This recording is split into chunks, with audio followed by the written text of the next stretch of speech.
23 days until the NFL draft. And a lot of decisions will be made when it comes to the Eagle roster. But I first and foremost want to start this thing out by giving you my take on the tush-push play and what's going on down in Palm Beach. I think some of them dudes, them owners, and them general managers and head coaches need to have their man card revoked. You can't have a more football play than a goal line play. Stopping that play is the essence of football. And if you come to a meeting and you're telling me you don't think it looks like a football play, or you're talking about injuries, since when does ownership or that league give a shit about injuries to players? At one time, the National Football League had a guy by the name of Elliot Pellman, who was an arthritis doctor in charge of head injuries. This guy worked for the Jets. He had no medical background on dealing with head trauma. That was the guy that was in charge of head injuries in the NFL for over a decade. And they kept trying to tell the public that fucking head injuries were not caused by football. You see this tush-push play? Let me give you guys a little insight. Anytime you hear the name Alan Sills, when have you ever heard that name? That's the league doctor. What they don't want are players coming back and saying that the tush-push play had something to do with head trauma. This has got nothing to do with anything other than that. I mean, and it's a competitive, what some are saying, unfair advantage that the Eagles have. You can't have a better football play in your life than that. Goal line football. Stop it. Men going against one another. It's the quintessential play of football. Need to have your man card revoked and grow a pair. That's what this comes down to. Holy shit. You want to outlaw a play? Outlaw pass interference. The tush-push play. Really? That's what you're freaking debating. The NFL wants to do one thing that's very clear. They want you as far away from contact as possible because they don't want to be in a courtroom having to answer for those shitty helmets they gave players for over 100 years. I'm not sitting here crying about the game. I signed up for it too. I knew the damages that it could do. Shit, I'm telling you right now, I barely can get up a fucking flight of steps. Talk to me about that shit. Okay? I mean, I signed up and I would do it again. But don't sit there and try to talk to me about what's good for the game. How would you know, Sean McVay? You need a Tokyo phone book to look your elders in the face. What would you possibly know? Grow a pair of balls. You soften the game up as it is. We're almost playing two-hand touch now. I've never seen our league in the hands of softer people.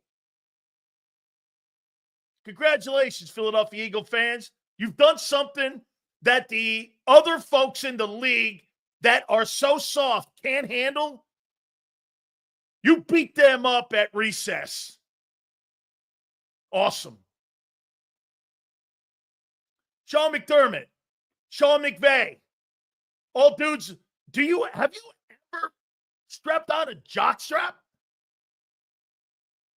How in the world would you know what's good for the game? My God, I've never seen softer people in my life. Debating stupid shit. The quintessential play. Men versus men. Stop it. I love the fact that the Eagles are dominating you. And you're crying about somebody dominating you. I can't think of anything weaker in my life. My daughter is beyond that kind of. She's one of the toughest people I know. She plays a contact sport every weekend. I can't believe it. You come to a fight with words instead of reality. Well, I think injuries can happen. And, it doesn't really look like a football play. How are you coming to an argument with those phrases on trying to get a play taken out of the game? Well, it doesn't look like a football play, and somebody might get hurt. Holy shit. Dude, every single play can lead to Mike Utley. Catastrophic paralysis at any moment. Well, this could lead to that. I don't think you can get any softer. And when you get Alan Sills, a name parachuted out of Park Avenue, and telling you, well, the research is starting to show us. I don't believe you, because I don't believe the league. These people had a fucking hairdresser in charge of head injuries at one time under Paul Tagliabue. And that guy's a Hall of Famer? How in the world did Paul Tagliabue ever make it to the Hall of Fame by denying the NFL in games and plays cost CTE? My God. What happened to the NFL? You're debating a fucking tush push. A goal line play. You know what I would do if I were the Eagles? I would fucking line up and I would run 65 of them. Skills, can we get 5 bold predictions on draft night? We'll do that, Kyle, I promise you. I'll write that down. 5 bold predictions for draft night. I love that topic.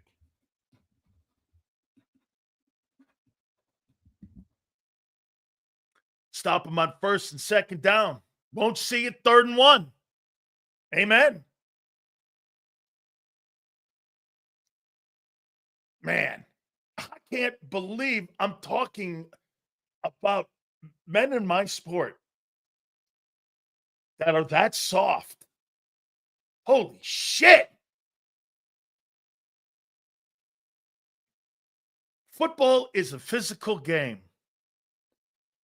But because we have snowflakes in our country now, they want to try to legislate that out of the game. That's why we're playing flag football now.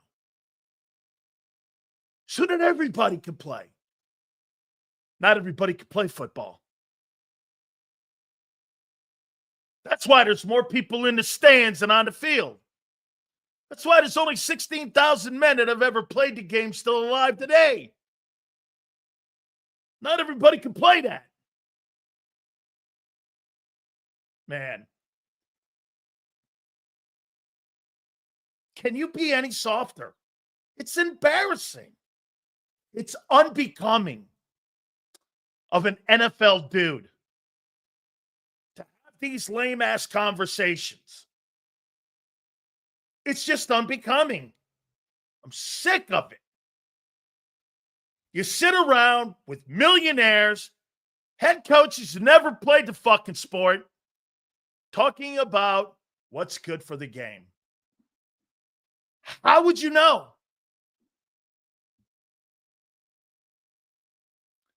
Any team who voted no, I'd run the score up on them.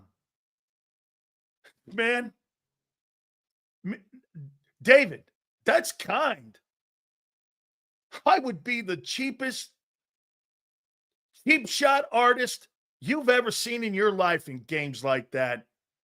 David, that's a nice take, but I'm not in a nice mood.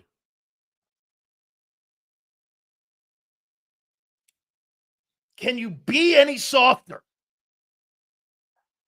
I tell you, one more time, that fucking league was built by men with plays just like that. That you see what that league is built on. It's built on those goal line plays. That's what the National Football League is built on. Tush push, absolutely. Elite. That's what that play is. Talk to me about the National Football League and bullshit like that's going on down in Palm Beach while those guys are drinking fucking Mai Tais. Holy shit. Just afraid of being in a courtroom because players will go back and say that play caused CTE. The biggest fear the league has is not the tush push play. It's being in a courtroom, being called out for the damage that they've done to the players. And that play reminds everybody of what that can be. There's no intel on it. Can you imagine? They don't want to outlaw a helmet that hurt the players for 100 years, but they want to outlaw a play that has shown no intel that has injured a football player. How's that possible? You have no intel that that play has hurt anybody, but you have intel on a helmet that has damaged players for decades. And you never banned it.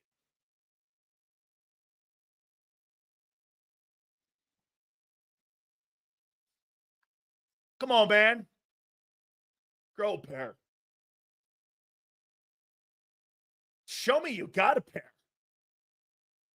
I am more of a fan of that play now than ever. I swear to God, every team that voted against it, you know what I would do if I had a 25-point lead on you? I would run that play and I would jam the score on you as much as I could. I would run that fucking play until your guys ended up waving the white flag. Kudos to you, man. That's right. Can you imagine a guy like Concrete Charlie listening to how people talk about today's NFL? You come to a fight with arguments that say, this might hurt me, and it doesn't look really aesthetic as a football play. That's what you're arguing? I'd look at you and go, are you a ball boy or something? Seriously, are you a water boy? What do you do? Are you a waiter?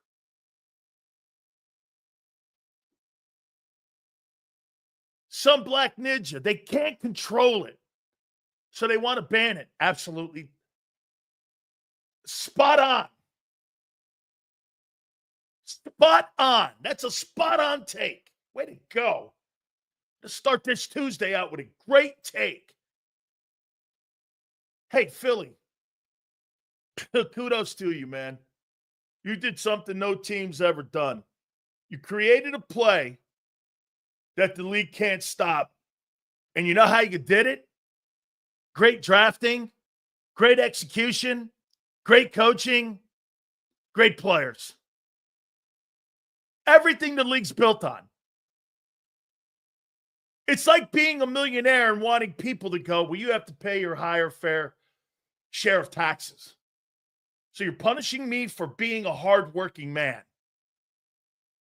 You're punishing the Eagles for hard work. Is that right? That's what you're punishing the Eagles for. Getting it right. Think it's bullshit. I'm sick of listening to it. You know why I'm sick of listening to it? It sounds soft. My God.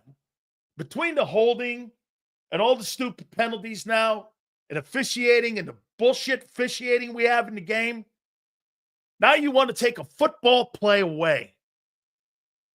You know why Sean McVay doesn't like the head coach of the Rams?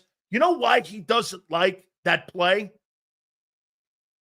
Because it's not a finesse play. It's brute strength.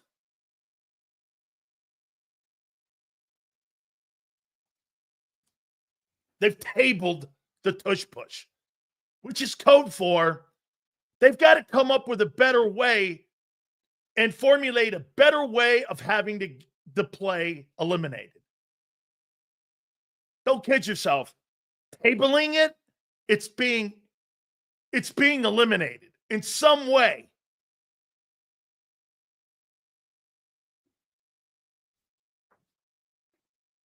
Oh, don't worry. I'm not going to sit here for another 3.5 hours and fucking talk about this soft ass mentality. Look, man, I don't like going back to that old Dan.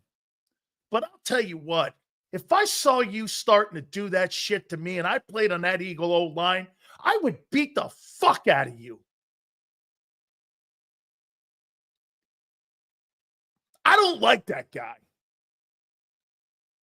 But the more I listen to it, I mean, I'll take this. I'll take a fair conversation about what's in the best interest of the health of the players at any time. This ain't it. This ain't it.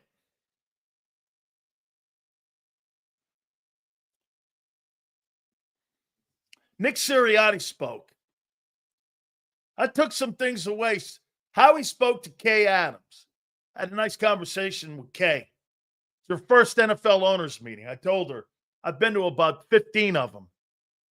I did the majority of my shows in broadcasting from the state of Florida, so I went to almost all of them for about 15 years straight. Orlando, South Florida, Tampa had them. So I've been to a bunch of these things. It's the owner and general manager and the head coach's conventions. A lot of business is done at these things. A lot of agents are down there. Guys, do me a favor. Please hit the like button. Supers go to the top. I took some stuff away from Howie. Still unsigned free agents. The replacements. We'll hit on that. And a little bit on Johnson. Okay? All right. Hit that like button. Holy cow. You notice all the people that the Eagles are playing are the ones that are crying about it? The Rams, the Bills. You know what I would do if I played on that Eagle team? I would be parading around and I would love it. What a merit badge. You want to ban a play because I'm going to run you over. What an absolute wonderful comment. And congratulations, Jeff Stoutland. You were so effective with your guys that you made the rest of the league take a knee to you. What an absolute, you're building an aura about that Eagle O-line now. You know how you have purple people eaters? Doomsday, the steel curtain. That's the kind of shit that you have in Philly now with that legendary O-line continuing to build up accolades. People talking about you. They're talking about you in the offseason on trying to stop you because you're so freaking dominant. Freaking great. It's just absolutely awesome. Craig Carton's going to join us at 3:30. We will talk to our friend Xander Krause. Also, we're hoping to run down our friend Gary Cobb today. Hit that like button. A lot of things to go over from the owners' meetings. Usually you get some good intel. You're not going to get a lot of draft intel. Now, I posted this a couple weeks ago about the defensive back coach and the Eagle or former Eagle, CJ Gardner. Okay? People in the organization had a problem with CJ. Flapped his gums too much. Was a good player. Players like him. Nick commented on him today. But he flapped his gums. Christian Parker, the defensive back coach, and him constantly went at it with one another. And he had it. And the salary of 11-2 also played a factor in his exit. Gardner Johnson is a guy who wears his welcome mat out quick. Okay? Because of his mouth. Now, his attitude and his mouth are part of what makes that player a great player. All of that is the package you get with him. And you've got to be able to tolerate it. And obviously, the Eagles didn't want to tolerate it because that really kind of parachuted out of nowhere. And I agree with Denny. Gardner Johnson is not for everyone. But you can't deny his success in Philly. 2 NFC championship rings and a Super Bowl title. I don't know, 12 picks. This is going to lead me to Howie here. And I've got some criticism of Howie here because I don't believe him when he makes the comment about Barkley. Okay? Let's get into this. Do you believe Howie when he says he rewards players who excel and play great for Philadelphia? I don't believe that. I think he picks and chooses. Here, let's go down the list. 2 NFC titles and a Super Bowl championship and 12 turnovers for Gardner Johnson. Exit. Traded. Where's his reward? Hassan Reddick.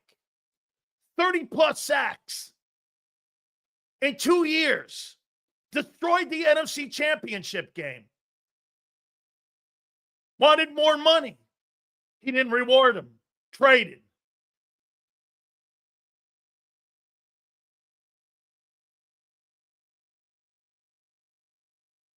Mekhi Becton, part of the Eagle offensive line that had the greatest running attack in pro football history. Rewarded? Free agent. Milton Williams, Josh Sweat, superstar players on the number 1 ranked defensive football team that held Patrick Mahomes to a QBR of 11.4. Rewarded? Free agents. So when he says that, Zach Bond, rewarded. He picked and chose who he want to reward. Not everybody gets rewarded in Philly for excelling. That's not true. That is not true.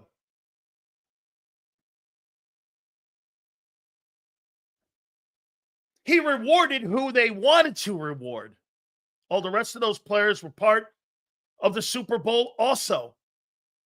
As a matter of fact, Saquon Barkley was an added component already to a great run offense.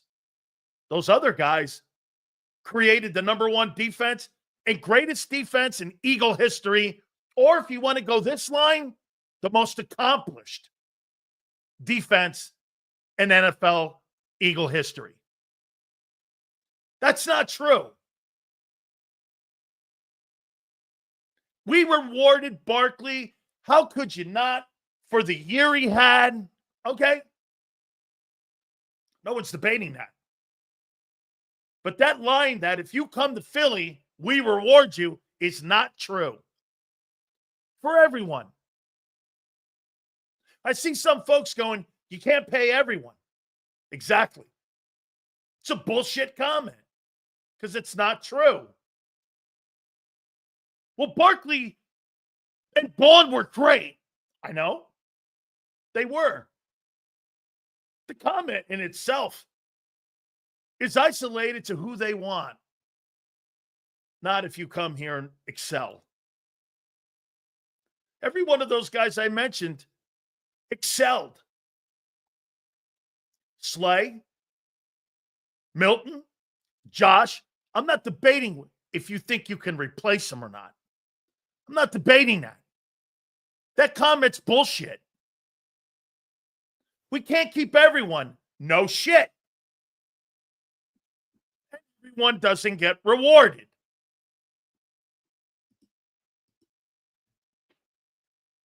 Reward the guys who will sell the most jerseys. I don't think the Philadelphia Eagles, Mikey, has to worry about that. But it's Howie being Howie and how he talks. That's Howie Roseman's number one free agent acquisition in the history of him being a Philadelphia Eagle executive, is it not? That's why he rewarded him.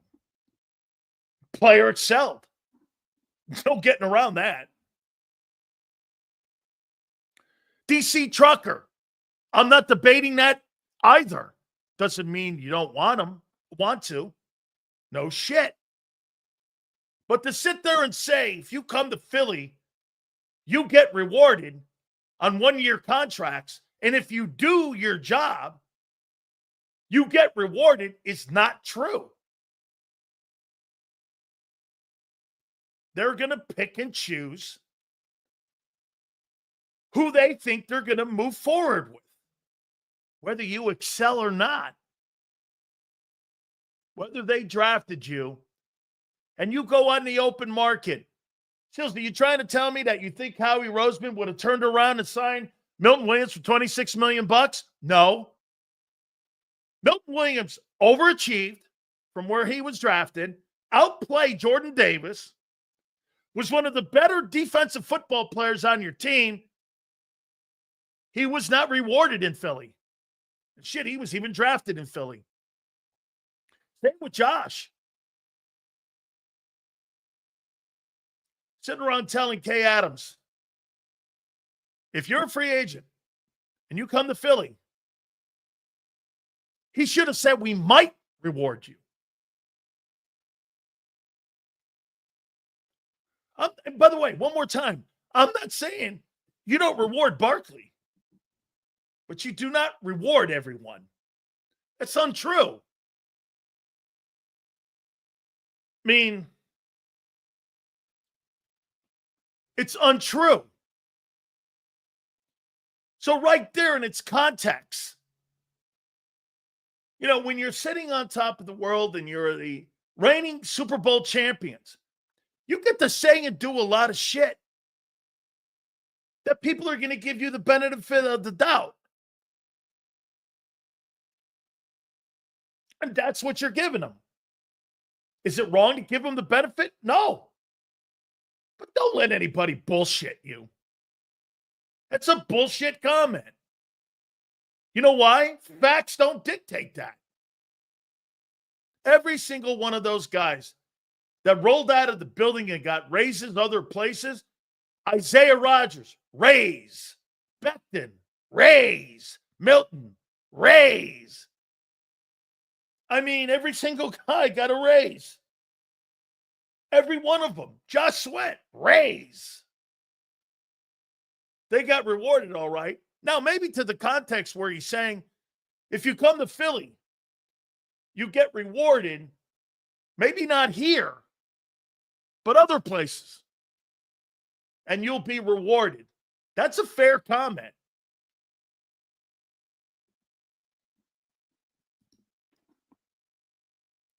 That's right. Kellen Moore, raise. Stoutland made the league go no moss. What a feather in his cap. No shit. By the way, I'm not telling you that you had to pay these guys. But I love listening to people talk to other media people who don't cover the team. What the fuck does Kay Adams know about the Eagles? She's a year late on all the things that go on.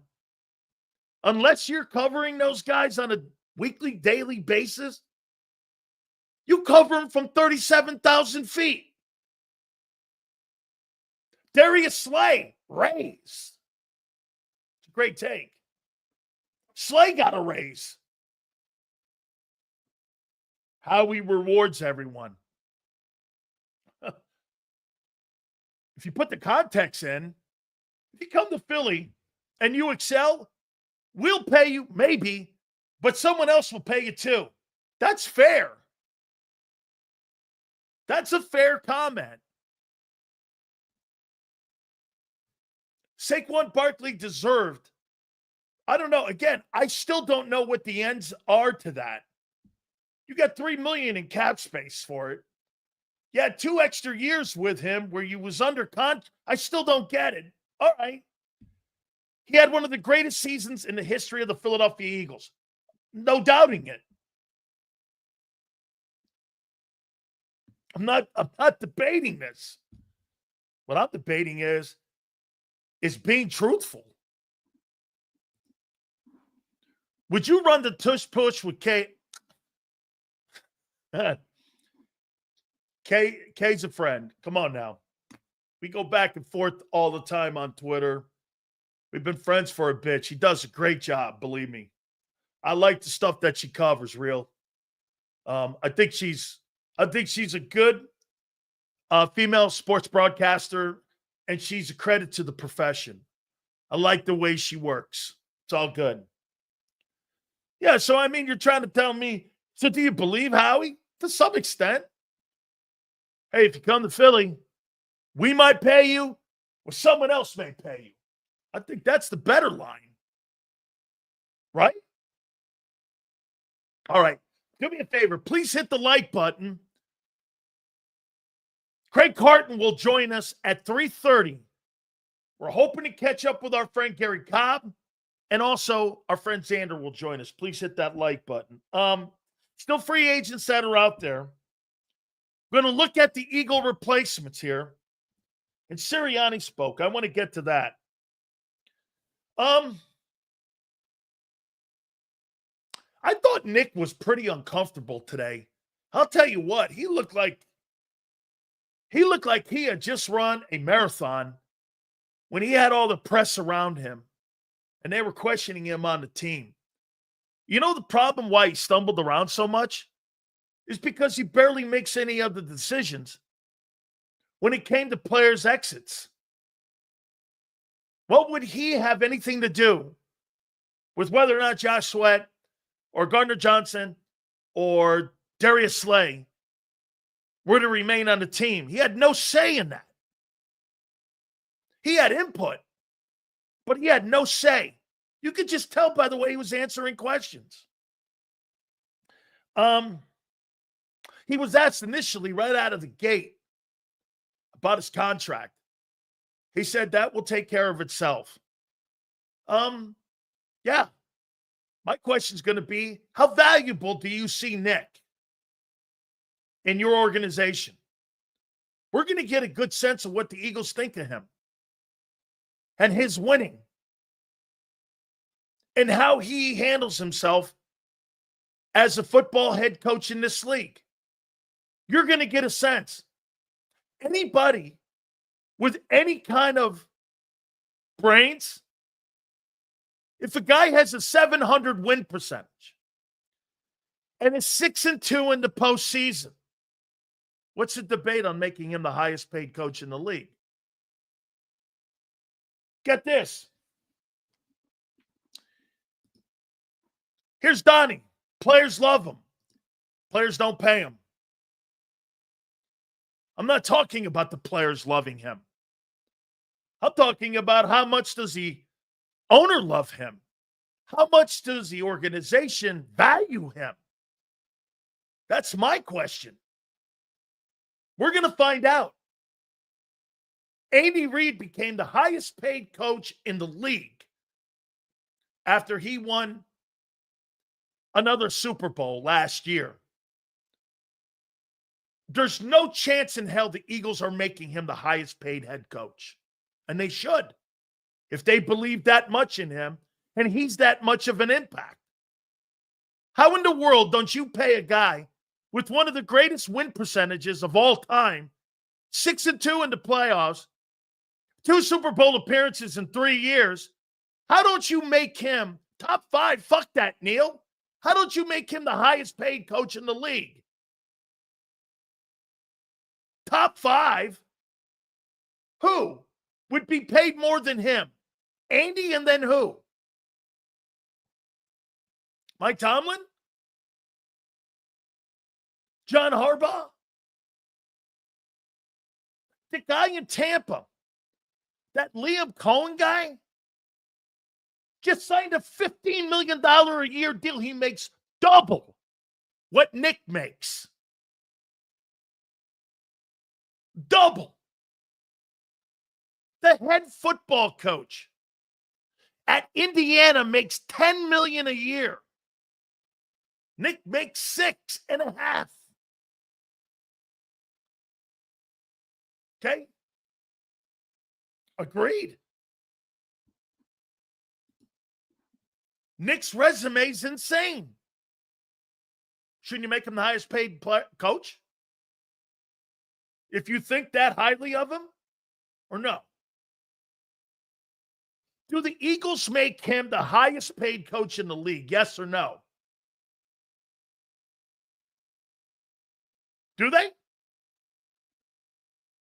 I give Nick 10 to 15 million? Shit. Deion Sanders makes more at Colorado.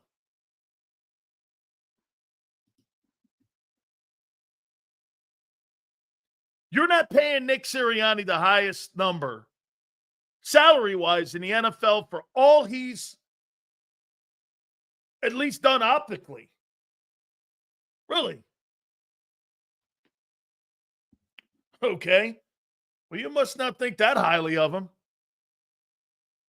When Jalen Hurts got a contract, and that $50 million, albeit it was just for a couple weeks, Hurts was the highest paid player in the league. The coach doesn't become the highest paid NFL coach in the league? He doesn't get rewarded? I thought you fucking reward people. Let's see how rewarding the Eagles are with Nick's contract. I bet they do come in with 10, 15 million. 10, 15 million? He'll be around the 20th highest paid guy.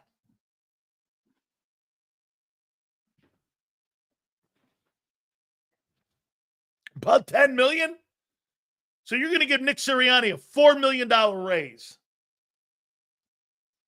Must not think that highly of him.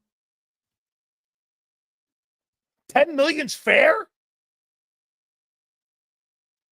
Sean McVay makes 19 million. Reed makes 22. Sean Payton, he makes 20. You're paying Nick 10? All right. All I need to know how the Eagles feel about Nick Sirianni for producing. I thought you paid people who produce. Guess not the coach.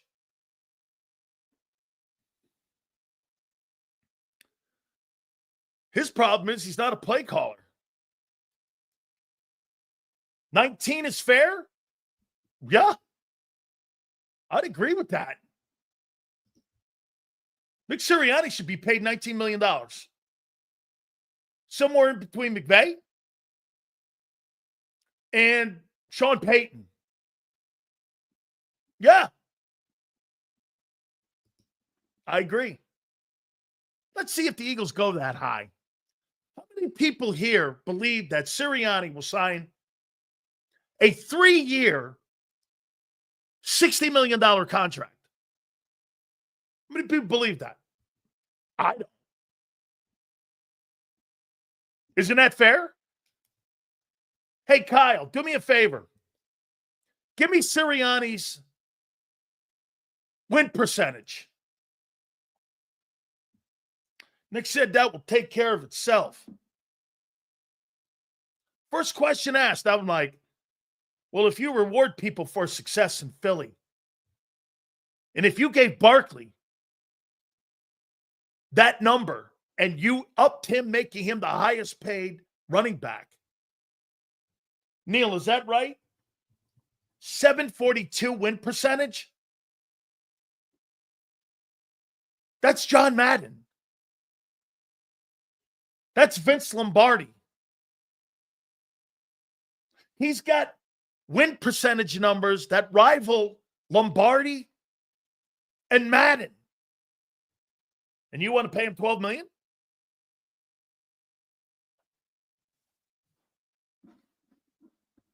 Let's see how you reward him. I can't wait to see this contract because you know why? I'll definitely get a sense of how you look at him and see him and what his value is to the organization. Remember something, folks. Paychecks matter, not fucking pat on the backs. Nice job, dude. Hey, what do you think I'm 10? So common sense would tell you that ownership thinks highly of Nick, only in words, considering they didn't give him the axe at the beginning of last year during the drama. Hey, Hoss, Rolla, pay me. Don't talk to me. Pay me. Man, I can't believe how people look at things in life, because I don't look at it like that. Telling me I'm doing a great job? You're only gauged by how well a job you're doing is by the salary that you make and what people think of you. Not a play caller. I think that does play something into it, Charlie. He deserves a good raise, though, especially for what he faced early in the season. Said he wanted his head first 4 games, and he turned it around, kept it real, and won the chip. Pulled the team together. Jason A-team. That's fair. The one job that Nick had to do, he did it. Yes. You know what's funny? Nick Sirianni is not gauged on his coaching year to year. He's gauged on how he handles his assistant coaches year to year, because that's been his story. Do you understand why the Eagle organization may have a problem making him the highest paid coach? You know why? Every year he's been a head coach has been different because of different coordinators. There's nothing consistent about the way he coaches. In 22, you had Steichen and Gannon. They leave. You put another one group of coaches in. They fail. They go out. They hire another group of coaches. They succeed. That's nothing on him. That's organizational decisions that came to play callers. Vic Fangio. Who do you think did a better job of coaching last year? Nick Sirianni or Vic Fangio? Who do you think did a better job? Who do you think the organization, if you had to pick one coach between those two guys, who had a better year, Vic or Nick? Vic made personnel decisions. He was the guy that made it and played players that people thought were bust. How he made a move for Bryce Huff. Vic didn't need him. Think of that. Howie Roseman thought he was improving the defense. Vic goes, well, I'm not using your number one move. No, thank you.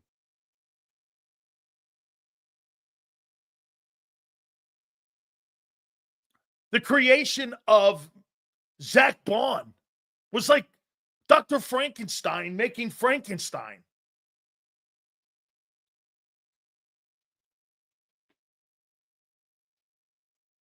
Well, it'll be very interesting to see how much the Eagles pay him.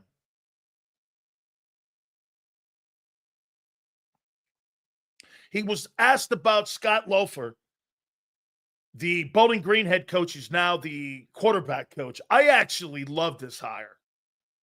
He's a fiery guy. I think he fits right in. It'll be interesting to see the type of relationship that he and Kevin Petullo and Nick Sirianni have.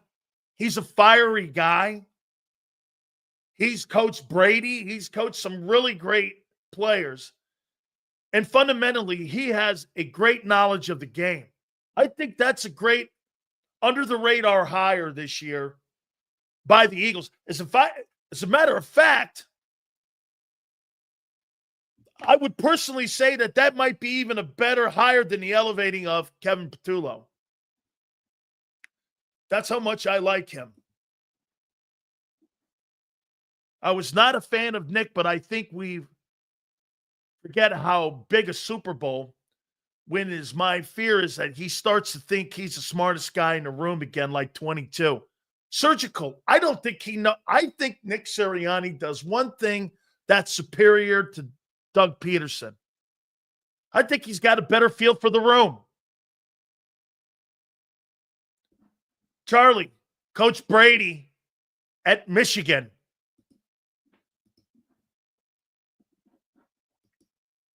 Surgical, I think he's got a better feel. Okay? He's got a better feel for how they are. By the way, this goes back. Congratulations to Frank Wright. He's the interim head coach at Stanford. I'm working on getting him on. And he and Andrew Luck, who is the general manager now of football operations for Stanford football, have come to the conclusion that it's only a one-year deal, and they're going to have him go in there and run the football program for this year, and then they're going to go on a nationwide search to find his replacement to be the long-term head coach at Stanford. But there's no doubt Frank educated Nick on how to handle Philadelphia, because Doug was constantly in a tug of war with Howie, and then it became a tug of war with the owner, which you're always going to lose. Doug Peterson, in the end, was his own worst enemy because he didn't want to go along. You know, that's one of the things in today's NFL head coaches and why you don't see a lot of old school coaches. Nobody wanted to hire Bill Belichick. Why? Because they don't want to get in those tug of wars on a free agent here, who to draft. Bill doesn't want to get into that. A guy like Sean McVay, who has Les Snead and Kevin Demoff in the building, they're going to work with those people. People are looking for head coaches today that work with the analytics group, work with the GM, and watch the owner's money. And that's the one thing the Eagles do great. The political politics of how you run a team, the Eagles are the best. Would we not agree to that? The head coach knows his role. The GM knows his role. And the owner oversees all their roles.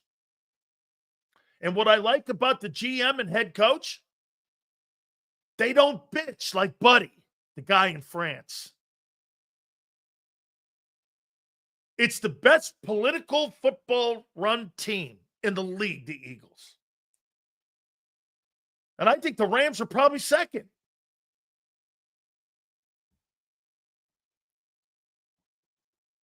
Scott was not a Nick Sirianni hire. He was a Nick Sirianni recommendation. Nothing in that organization is done without the owner and the GM first signing off. You heard what he said. Did a ton of interviews. Talked to a ton of people. Let me ask you something here. Vic Fangio, when he hired Bobby King and Clint Hurt, you know how many people Vic had talked to take over the D-line job in Philadelphia? How many people do you think Vic Fangio interviewed for the D-line job? in Philly. I know this because I asked Clint. How many people do you think he hired or interviewed to be the defensive line coach? One, Clint Hurt. That wasn't by committee. A guy recommended Bobby King. He didn't know him from a can of paint, but a guy he highly respected, Pete Carroll, recommended him. Bobby King got the job. Vic's not going through some interview process to hire his guys. That's why Vic's getting a lot of autonomy and retooling the football team on that side of the aisle. Vic makes decisive decisions. That's why the offense at times last year was inconsistent. The defense never was inconsistent. It got better every week. Why? One dude in charge. Clarity.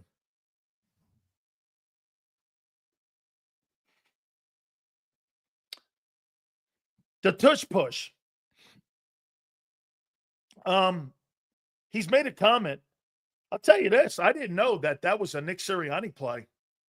He took credit for it at the owners' meeting. You know, we ran this with Jacoby Brissett. We were at Indianapolis. We had really good success there with it, and we started implementing it more in Indianapolis. Funny, I remember the Eagles running that play with Carson Wentz. So Nick was taking bows about the tush push play because he ran it in Indy. I didn't know Indianapolis had success with it. He goes, well, we were really successful with it. I don't remember. I think the year you were the coordinator there, weren't you 9-8?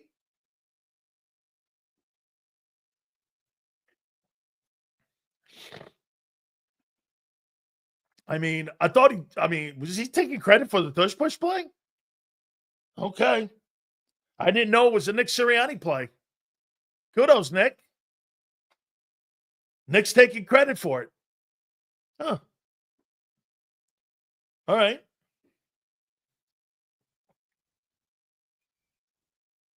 I'll say this to you about the Green Bay Packers putting this out there. Let me show you guys something. I want to show you this. And I was like this, and it's funny that the Packers would put that out there like this, and I was like, man, have I ever seen Green Bay run a quarterback sneak play? Have I ever really seen them run that play? And I started going back in history, and I started thinking of that play.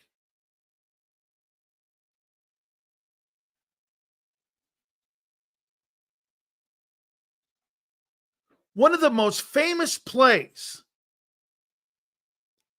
in Packer history in the Ice Bowl was Star in the Ice Bowl.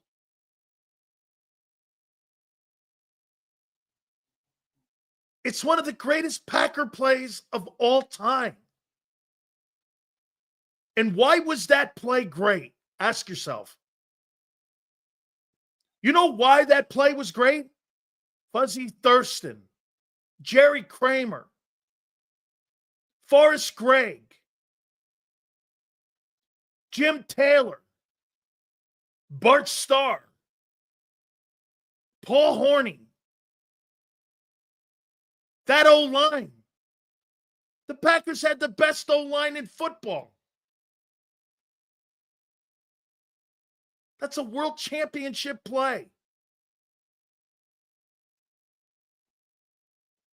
I thought it was kind of ironic that the Packers would bitch about a play that's synonymous with Vince Lombardi.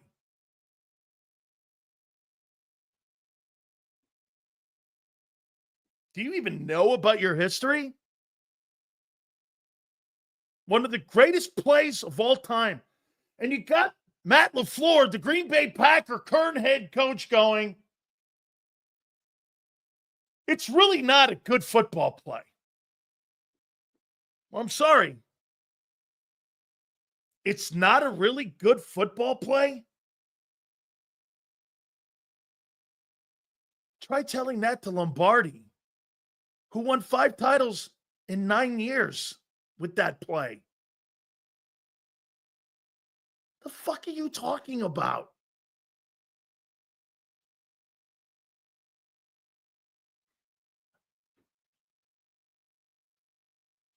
God, what 5 titles in 9 years?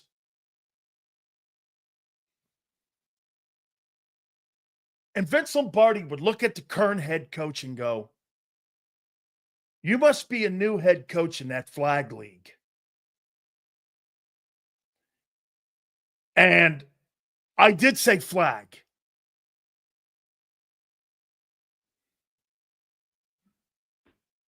Good grief. How did the Packers not know that? Coming from a Green Bay Packer organization with Vince Lombardi, and you're whining about the Eagles and the tush-push play. Okay, times have changed. Good God. The current guy, Matt LaFleur, is anti-Vince Lombardi. I've seen it and heard it all now. The fucking trophy that the Eagles hoisted up February 9th, the current head coach of the Packers, is against a Lombardi play.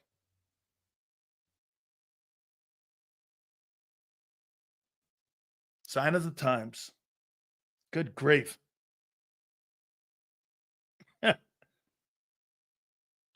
One of the most famous plays of all time in the Ice Bowl. There was 3 seconds on the clock. World championship on the line. The Packers want to outlaw that play.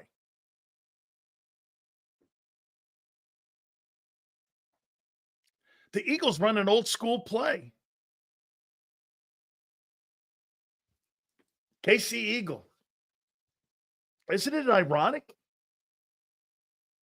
The Packers formulated that play that won them 3 championships in a row. And they want to outlaw that play that led to their greatness.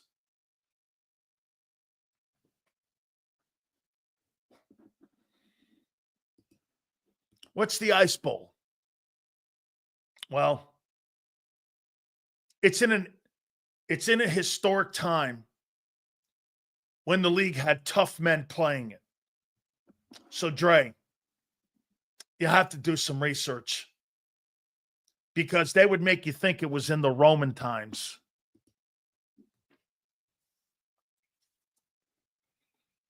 Quarterback sneak being outlawed by the Packers is, without a doubt, one of the most absurd things I've ever freaking seen. Hey, I'll get the Titans or the Jaguars, but the Packers? Rip Tush Push 2025. You knew this was happening after Goodell's Chiefs got smoked. Yeah. Yeah, he likes the face of the franchise being a Clark Hunt, a Hunt family operation. Absolutely. Chiefs, historically, because of Lamar Hunt. Dude, the AFC Championship trophy's named after Lamar Hunt. Yeah. I mean, it's named after the owner and founder of the Chiefs and the AFL.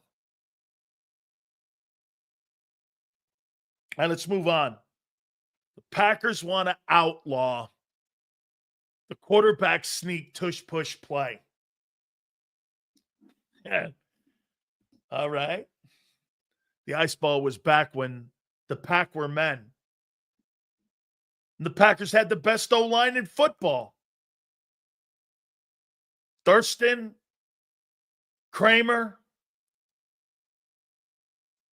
Forrest Gregg, Ringo. You know what's all in common? They're all Hall of Famers. Forrest Gregg, Jerry Kramer, Ringo, Starr. All four are Hall of Famers. Gee.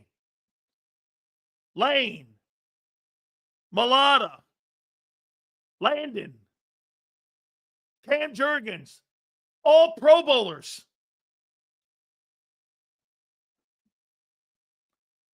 Anything in common? Green Bay Packers. I was thinking, watching, and I was watching Matt LaFleur talk, and I'm like, I wonder what Lombardi would think of him. You know what he would probably tell him? Go set up the cone drill. Go set up the cone drill. Or go get me some tackling dummies. Vince would absolutely vomit on him. Let me give you guys a little insight on Vince Lombardi and my family.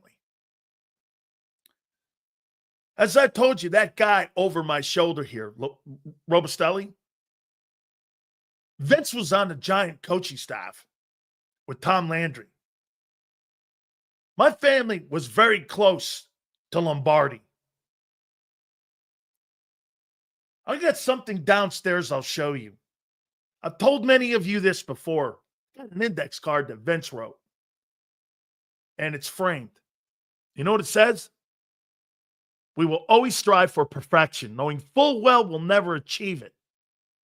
And the rest of us will learn to live with greatness. Handwritten.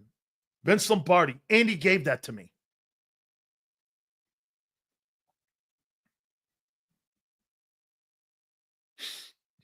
Packers want to outlaw it. All right, let's go here. Gardner Johnson. Nick was asked about his contributions. And he said, absolutely. I think Nick said all the right things publicly. But we now are hearing that the organization inside, many people, especially on the defensive side of the football, had problems with Gardner Johnson. Okay? Yeah, that jersey back there was it's an heirloom that was handed to me that hung in the old Giants stadium. That's Robustelli's Ring of Honor jersey when he was inducted into the New York Giants Ring of Honor. He's a Pro Football Hall of Famer and former MVP of the league. That's why I put that up, and he's one of my mentors, Robustelli. So that Robustelli jersey, yeah, that hung up in Giant Stadium. Gardner Johnson, we may never know the real truth. Okay? Hit the like button. Thank you, Cody. Craig Carton's going to join us at the bottom of the hour. Not bad, 121, a lot better than the last couple of days. Please, guys, all supers go to the top like Q here and everyone else.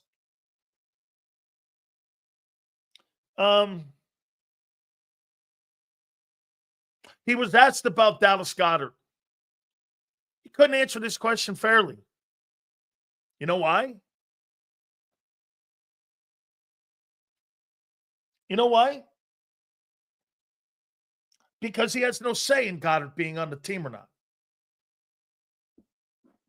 Someone asked me a question. I see something in here going, Dan, do we go O-line?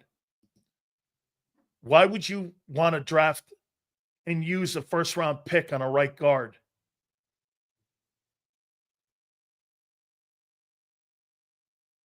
I would never draft an O-lineman. with the intention of playing him at right guard in the first round.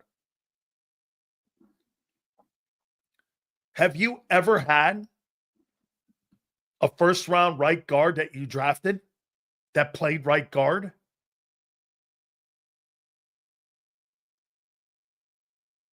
You move people to that position. I'm not drafting an offensive lineman at 32 to make him a right guard. I mean, that's not what that position is. Right guard, 32? No. I'll come up with a bigger need. This Goddard comment. Nick can't answer this.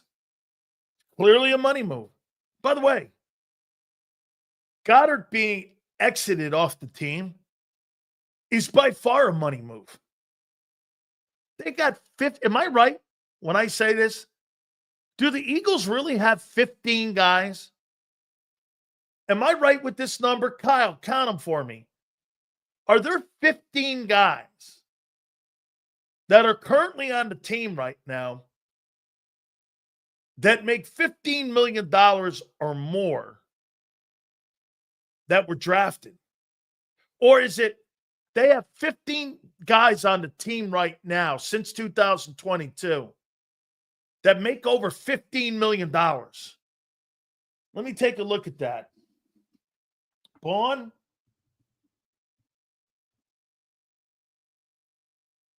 Mulata, Landon,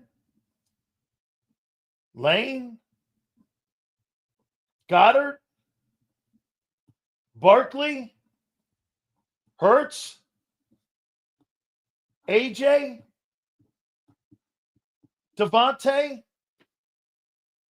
1, 2, 3, 4, 5, 6, 7, 8, 9. That's 9 guys. Anybody else? Huh? There's 10.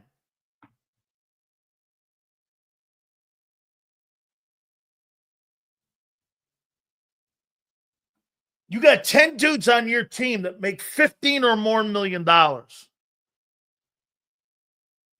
As of right now. Right? I don't think there's anybody else.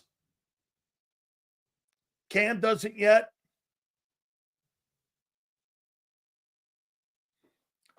You got 10 dudes. 1, 2, 3, 4, 5, 6, 7, 8, 9, 10. Counting Huff. Think about that. You got 10 guys on your team. That has an average of almost $290 million salary cap. Make $150 million. And 15 dudes out of your 53. 10 dudes make north of $15 million. That's a lot of money. Price of success, I guess. I'm with you, man. Right there in a nutshell is why, hey, the 2 guys that have to go, look at the guys they got rid of. They got rid of Slay. They decided to do the dead money. They got rid of Bradbury. They couldn't afford.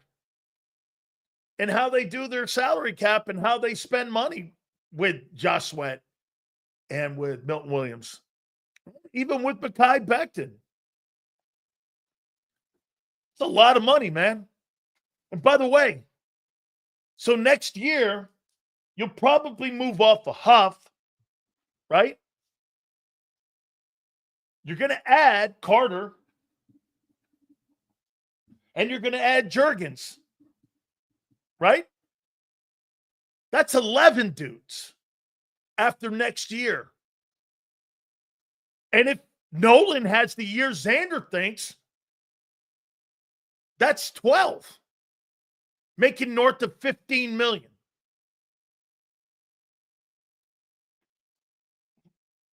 That's quite a bit of money.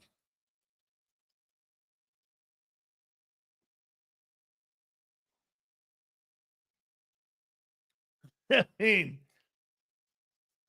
I'm trying to think Kansas City. The center, they got rid of Tune because of that.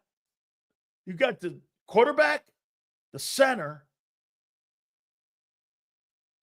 the defensive tackle. I think you got 3 guys making north of $15 million in KC. You got 10.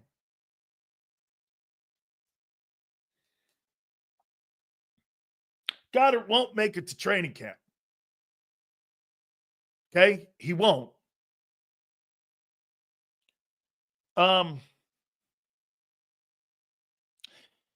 Here's Nick.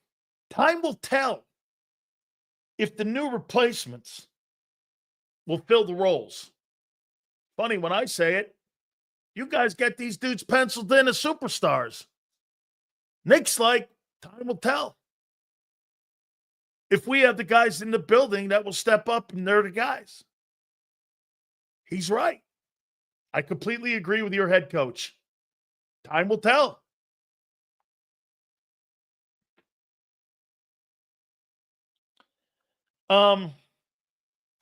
We value versatility in our players.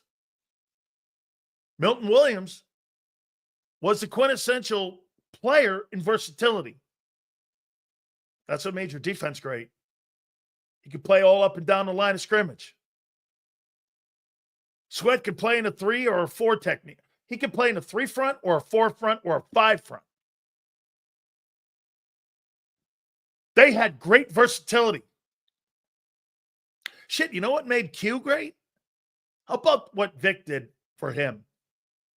Am I right? Somebody help me out here.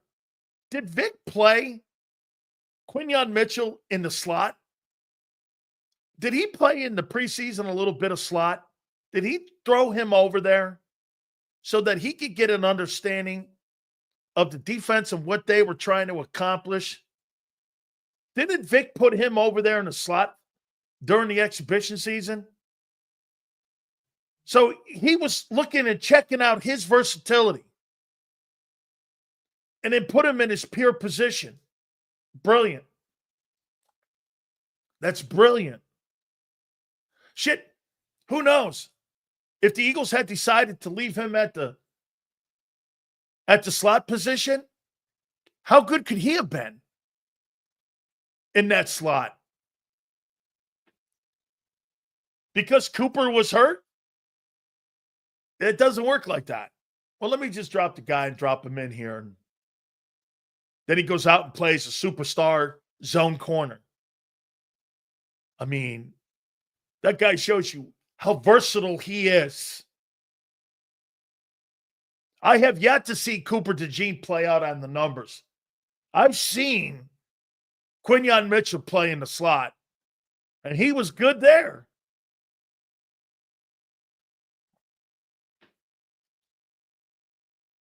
Versatility is a key.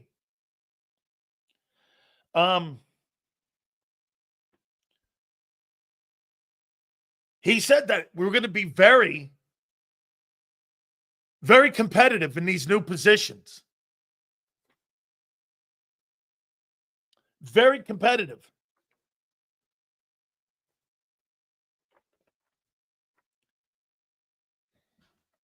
I like what he did.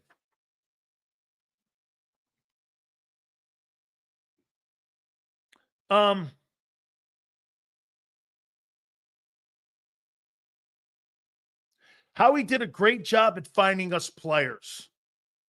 That tells you right there. Nick recommends. He doesn't evaluate. You know what I think they probably do? They probably show Nick about 5 or 6 players with his coaching staff, and then they make recommendations on which guys they like, which guys they don't like. And I then think that Howie goes back with his people. They try to figure out if the money's right. They try to figure out if that's a position of need. They go analytics-wise, and then they make a calculated decision on whether or not that's the right player for that roster. It's a superstar way of looking at it. You look at everybody. You don't sign everybody. I mean, that to me is an R.C. Buford mentality. I'm going to recruit and evaluate every single basketball player I can possibly evaluate for the Spurs, knowing full well I'm not going to sign everybody, but I'm going to scour the earth looking for the best and most talented players that fit what we're doing economically, schematically. It's great. He talked about Kevin Patullo, did Nick Sirianni today. I have a great relationship with him. And one thing I got from Nick that I really loved, that you heard that may have been a little bit, that kind of snuck through the cracks. You know what he said? You know, I was starting to get a little bit jealous of the relationship between Kevin Patullo and between Kellen Moore, because those guys were just thick as thieves with one another, constantly talking with each other. They were constantly going over plays. They were going over direction. You know, that gave me a sense of Kevin Patullo is ready for this job. I think Kevin Patullo is ready for this job. Nick says he's constantly in his office, drawing up plays. I mean, I don't want to put the pressure on this guy, but you know what that kind of has an MO of to me? That's like John Gruden shit, where you're constantly coming to your head coach with plays and ideas on how to make a formation better or how to get a player open, or you're looking at ways through old tapes, or what you're doing is scouring and preparing yourself for the upcoming season on what you think that player's skill set would mean to that play. You're boutiquing plays for your players. You know the detail that goes into that? Some offensive coordinators or defensive coordinators will come up with a scheme. Some coordinators come up with a skill set and plays that fit each and every individual defensive player. I learned something about the Eagle coaching staff today, that how detailed they are in putting a scheme together. Vic doesn't run just a 34 with two high safety. Every single player has an immediate role, and there's a technique in how he wants that guy to play. And this is what he wants him to do and accomplish in his own private sandbox.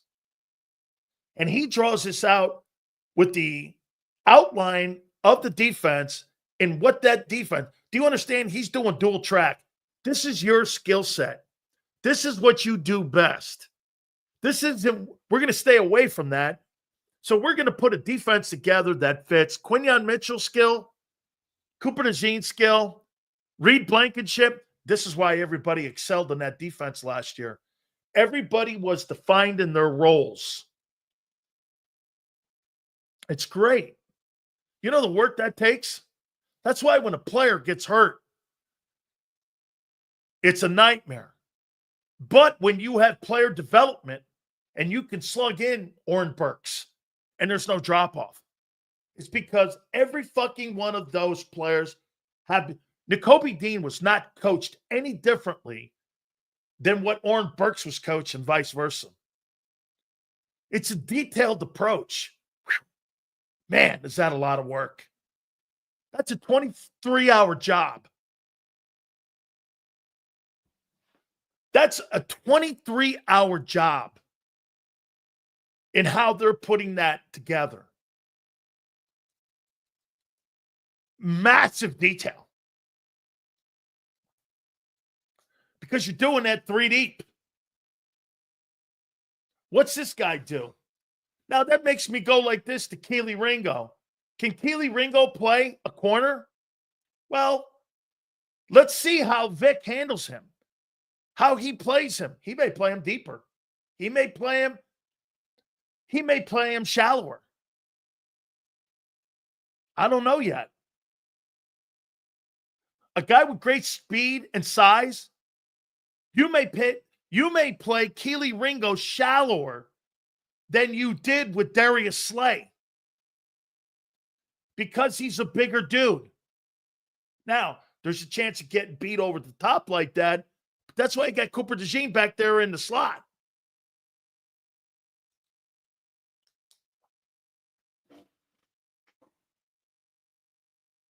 Just little things that you hear Milton Williams, great teammate. Sorry to see him leave. Nick, you had no say if you wanted to keep him? Obviously. Sorry to see him leave. He was a great teammate. I would love to have him. He's got a great family. I don't know why you don't want him. I know he wanted him, but he had no say. That's how you know the strength of a head coach. If he can politician for a kid to stay. Nick knows his role. Anytime you hear this, great family guy, great player, great teammate, everything. Great year. Unbelievable player. I wish him well. Why'd you let him go? Money.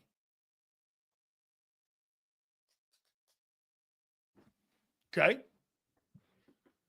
That's some way to let someone go who excelled for you. I thought you pay everybody. Don't you pay everybody?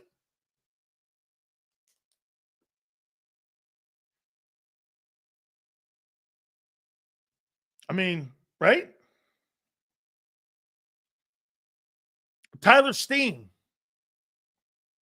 has to show more consistency. My opinion, I've heard John McMullen and Xander say this.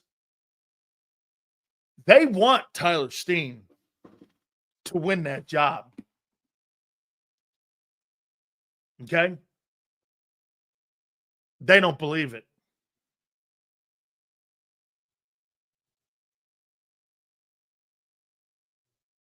They don't believe it.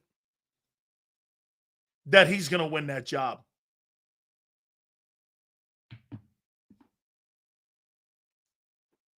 Okay?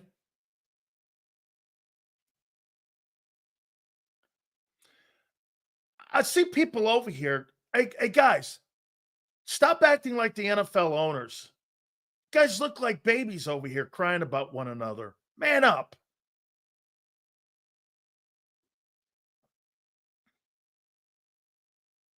Nick loves Nolan Smith. Constantly brings his name up. I think he thinks he's the next leader on that defense. Okay? I think he thinks he's the next leader. He thinks highly of him. He says great things.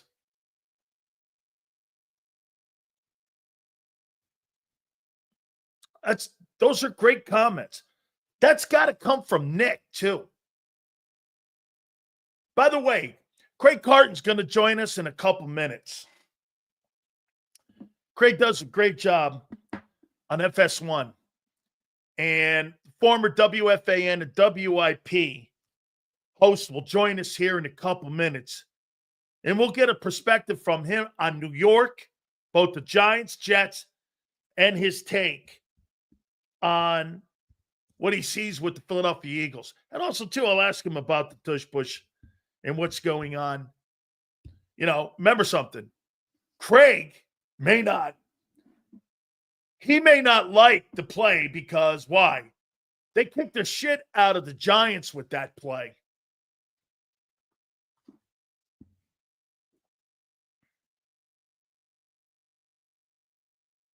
He said something about Jalen Hurts. That's interesting that I didn't look at it this way. How many coordinators now has Jalen Hurts had since he's been the starting quarterback in Philadelphia? Let's take a look at that. First was Nick. Then it was Shane Steichen. Then it was Brian Johnson.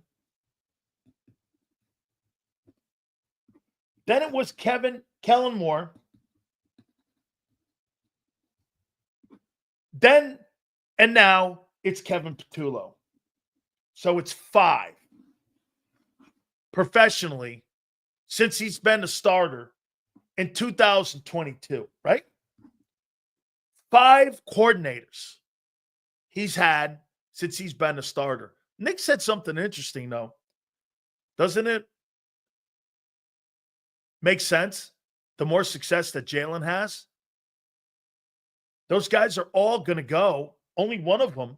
By the way, Brian Johnson's now the quarterback and passing coordinator in Washington for a team that went to the NFC Championship game. So let's take a look at this with these 5 guys. Okay? Look at the 5 guys that have been with Hurts. Every one of them have had success. Shane's the head coach of the Colts. Brian Johnson's a passing coordinator for a team that made it to the NFC Championship game. Kellen Moore's the head football coach of the New Orleans Saints. Kevin Patullo has a Super Bowl ring as a passing coordinator in Philly. Makes sense, doesn't it? The more success Jalen has, these guys are all going to be coveted by other organizations. Right? I mean, if you have success, these guys are going to be pursued. Every single person that he's worked with is currently in a role of success.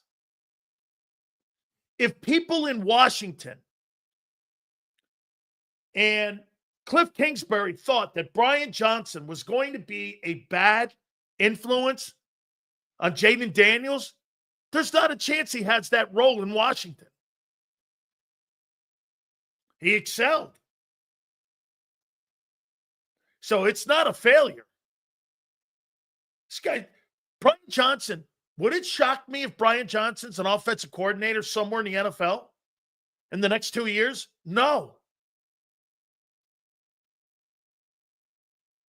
Every guy he's had success with, really, the guy he's had the least amount of success with has actually been Nick Sirianni.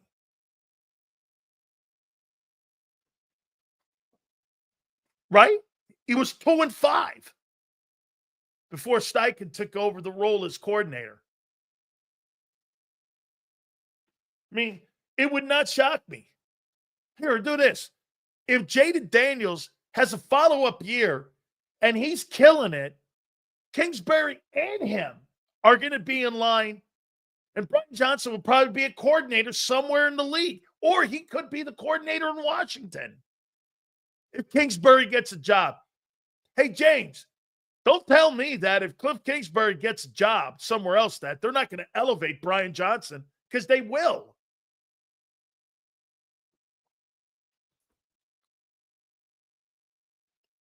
Look at this. Brian Johnson was garbage.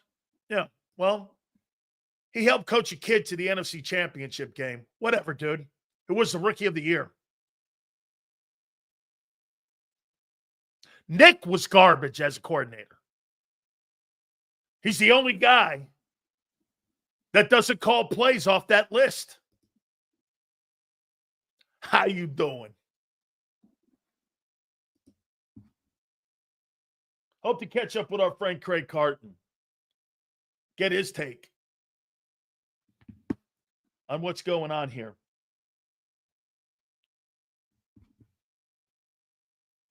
Daniels is going.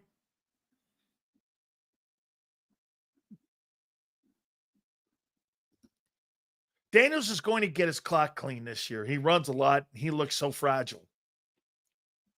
Stupid. He looked fragile. Hey, James, how many games did he miss this past year? Did Hurts miss more games than him? James Jones, how many games did Jaden Daniels miss? Just curious. None? Oh. Just checking. I thought that was an interesting comment by him, though.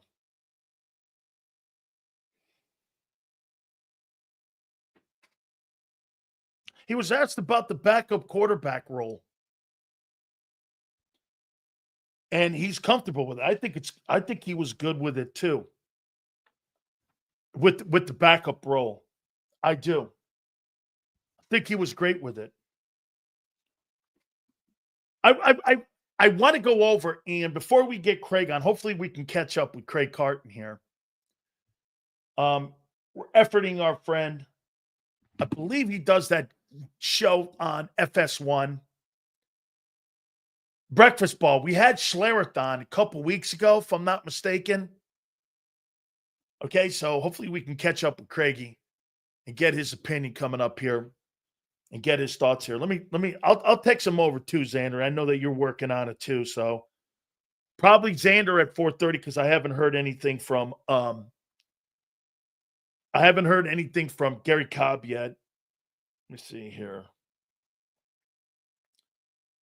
Ready? There we go. So I know Xander's working on it. Working Craig. There you go. So we'll get to Howie here. But listen, I thought Nick handled himself. Yeah, Craig's a diehard New York fan. Well, he's broadcasted his entire career in New York. Okay? I mean, and he's based in New York. I think he went to Syracuse too, if I'm not mistaken. Yeah, I think I don't personally think that Jaden Daniels is going to take a step back. He may look a little bit like CJ. See, what people are doing is they're assuming because Jaden Daniels is going to have the same setback that CJ Stroud did. Every guy's different. Jalen Hurts, to some extent, from the 22 start to the 23 start, had kind of a step back because of coordinator stuff. Nothing has changed in Washington. They've actually added pieces. There's no exits. They added Tunsil. They added Debo. Again, not one of those players with one move is going to be a move where you go, wow, that's going to change the fortunes. It's the collection of moves. That's why I say this, people with Philly, with the Eagles' exits. It's not the fact you're losing Josh Sweat or Milton Williams. That's not detrimental. When you lose 13 players that were instrumental in helping you win a Super Bowl, like Howie said, the roster's incomplete right now. How in the world can people sit here on April 1st and go, well, we're going to be in line to win the Super Bowl when you've had so many exits? And your general manager's even saying, we're incomplete. The GM is telling you, we're incomplete right now. And he is right. The one thing you can always lean on with the Eagles, though, is this, is that they have a formula of how they're doing it. I showed you. Right now, the number one thing for Philly, you got 60. Here's the two numbers that you've got to be concerned about if you're Philly. $65 million in dead cap money, which is third in the league. And you got 10 guys on the roster right now. And that number's going to escalate with the amount of players making north of $15 million. I can't think of a team in the league that has more players at that number than the Philadelphia Eagles do. And the majority of them are on one side of the ball. And that's where you get in trouble with an unbalanced salary cap. It's not that you can't pay him. It's not that he can't come up with these deals. It's the fact that you're only on one side of the ball. You got to constantly be jettisoning guys like Gardner Johnson, Milton Williams. We're not talking about 35-year-old guys here. You're talking about 27-year-old guys that you developed, drafted, and are letting walk out before they're 28. That's not a win. Letting Milton Williams go and Josh Sweat go before they're 28, that's not a win. You got to make tough decisions. I agree, 100%. You've got to make tough decisions. Why? There's a fundamental thinking and a process in Philadelphia where what? They believe in offense. and that offense is going to carry the day. Last year, offense carried the game. Defense carried the year. That was the story. The defense got you to the Super Bowl, and the offense finished it off. Well, really, the defense, too. Mahomes had 11.4 QBR in that game, which is the lowest in his career for any game he's ever played in. Okay? So if Daniels will takes a step, it will probably be due to trying to pass the ball to no hands Deebo Samuel. Samuel, you're missing the point. Deebo Samuel's not the centerpiece in that passing offense. They're working on a contract extension as we speak right now for Terry McLaurin. Terry McLaurin is the centerpiece to that passing game, not Deebo Samuel. Deebo Samuel is in the second role. He's not in the front role. Again, you miss it again here with Deebo. Deebo has been downgraded to the number 2 wide receiver where he was utilized in San Francisco along with Brandon Ayuk.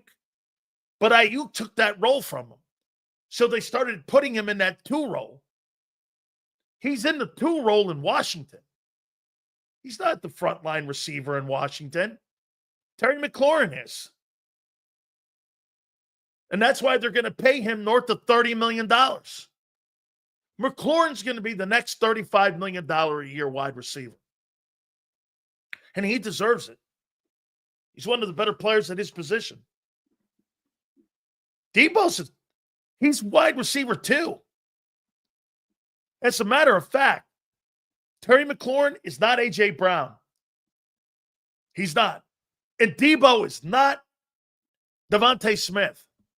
But I'll tell you what, that's a pretty good-looking duo between Deebo and Terry McLaurin and Jaden Daniels. That's not awful. And they're trying to solidify their left tackle position by trading for Jeremy Tunsil. Adam Peters is doing it right in Washington. They've added players. They're not mining. The Eagles have minus players. Oh, yeah, the NFL's chief medical officer was crying. Tush Push is cooked. We see who that guy works for. Absolutely. Dr. Sills being involved now in the Tush Push, all to do with CTE.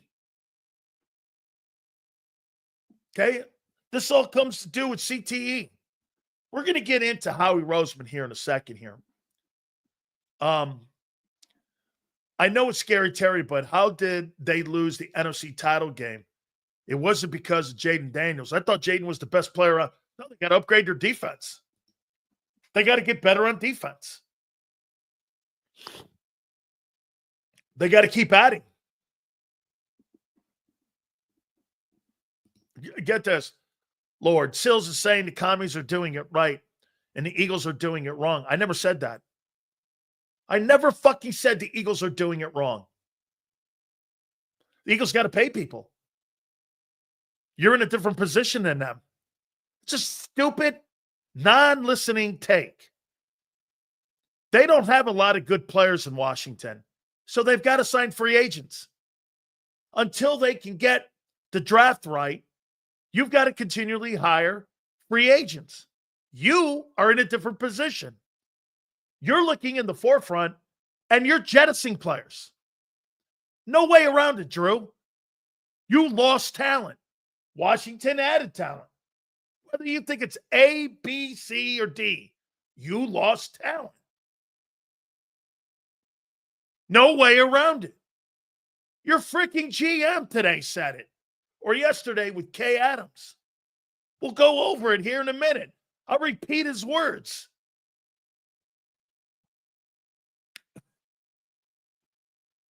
I'm not telling you you're doing it wrong. I'm telling you you're now paying your bills. What am I saying that's wrong? That your GM didn't say and your head coach. guy's butt hurt. Not uncommon.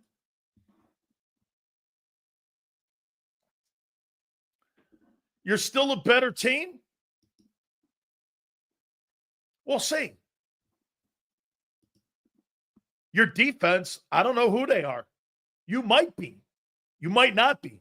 I knew on February 9th you were by far a better defense than them. Now, I don't know. You've lost half your starters and swing players. We'll see. Here, let's do that topic. Instead of talking about Howie here, let's look at the replacements.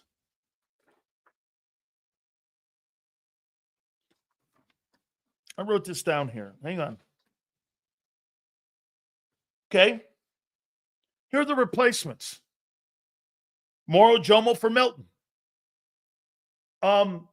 Maybe one day he'll be better. I don't know. You think Nolan Smith will be better than Brandon Graham?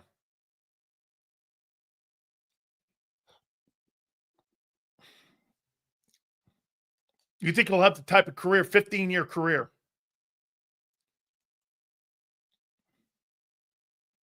So Nolan Smith, you think has a better career than Brandon Graham? Based off of 7 games. Okay? So Nolan Smith's better than Brandon. Has more of an upside than Brandon Graham.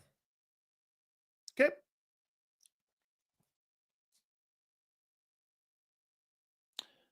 Bryce Huff's going to take over for Josh Sweat. Is that right? Or one of these dudes you signed? These are the replacements we're talking about.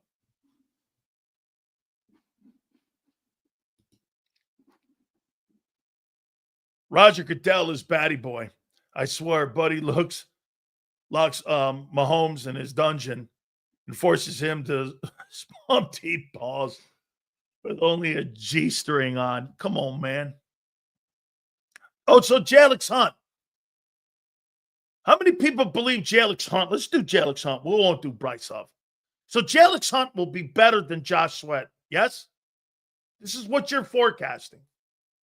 I won't make any comment because on April 1st, I can't really make anything. I'm just pointing out. So you think Jalix Hunt will be better than Josh Sweat. Is that right? So far you think Moro Jomo will be better than Milton Williams. Nolan Smith will be better than Brandon Graham. Let's take Bryce Huff out of there and put Jalix Hunt. Jalix Hunt will be better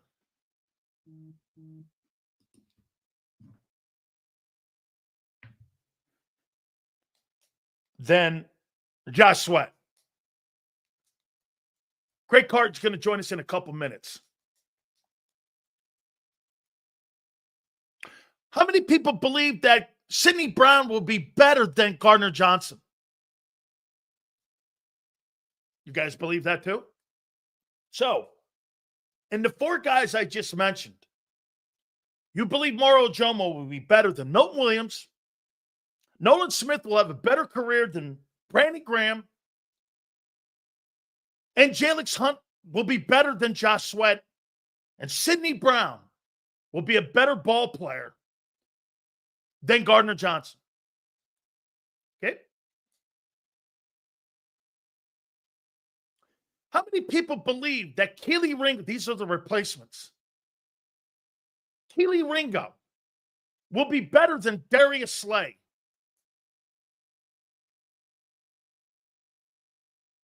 I'm in.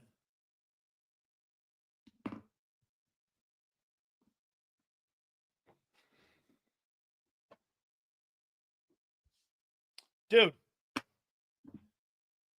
I know Craig Carton talked sports in Philly for a while at WIP. My boy Gary Cobb was going to join us a little bit later. But I'll tell you something here, man. You've lost 5 starters off that defensive football team. 5 starters. 5 contributing starters off the #1 ranked defense in National Football.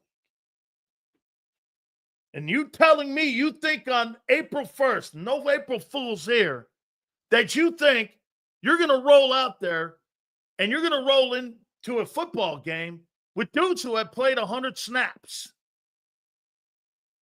You're out of your tree. Don't work like that. I'm going to get to Craig in a second.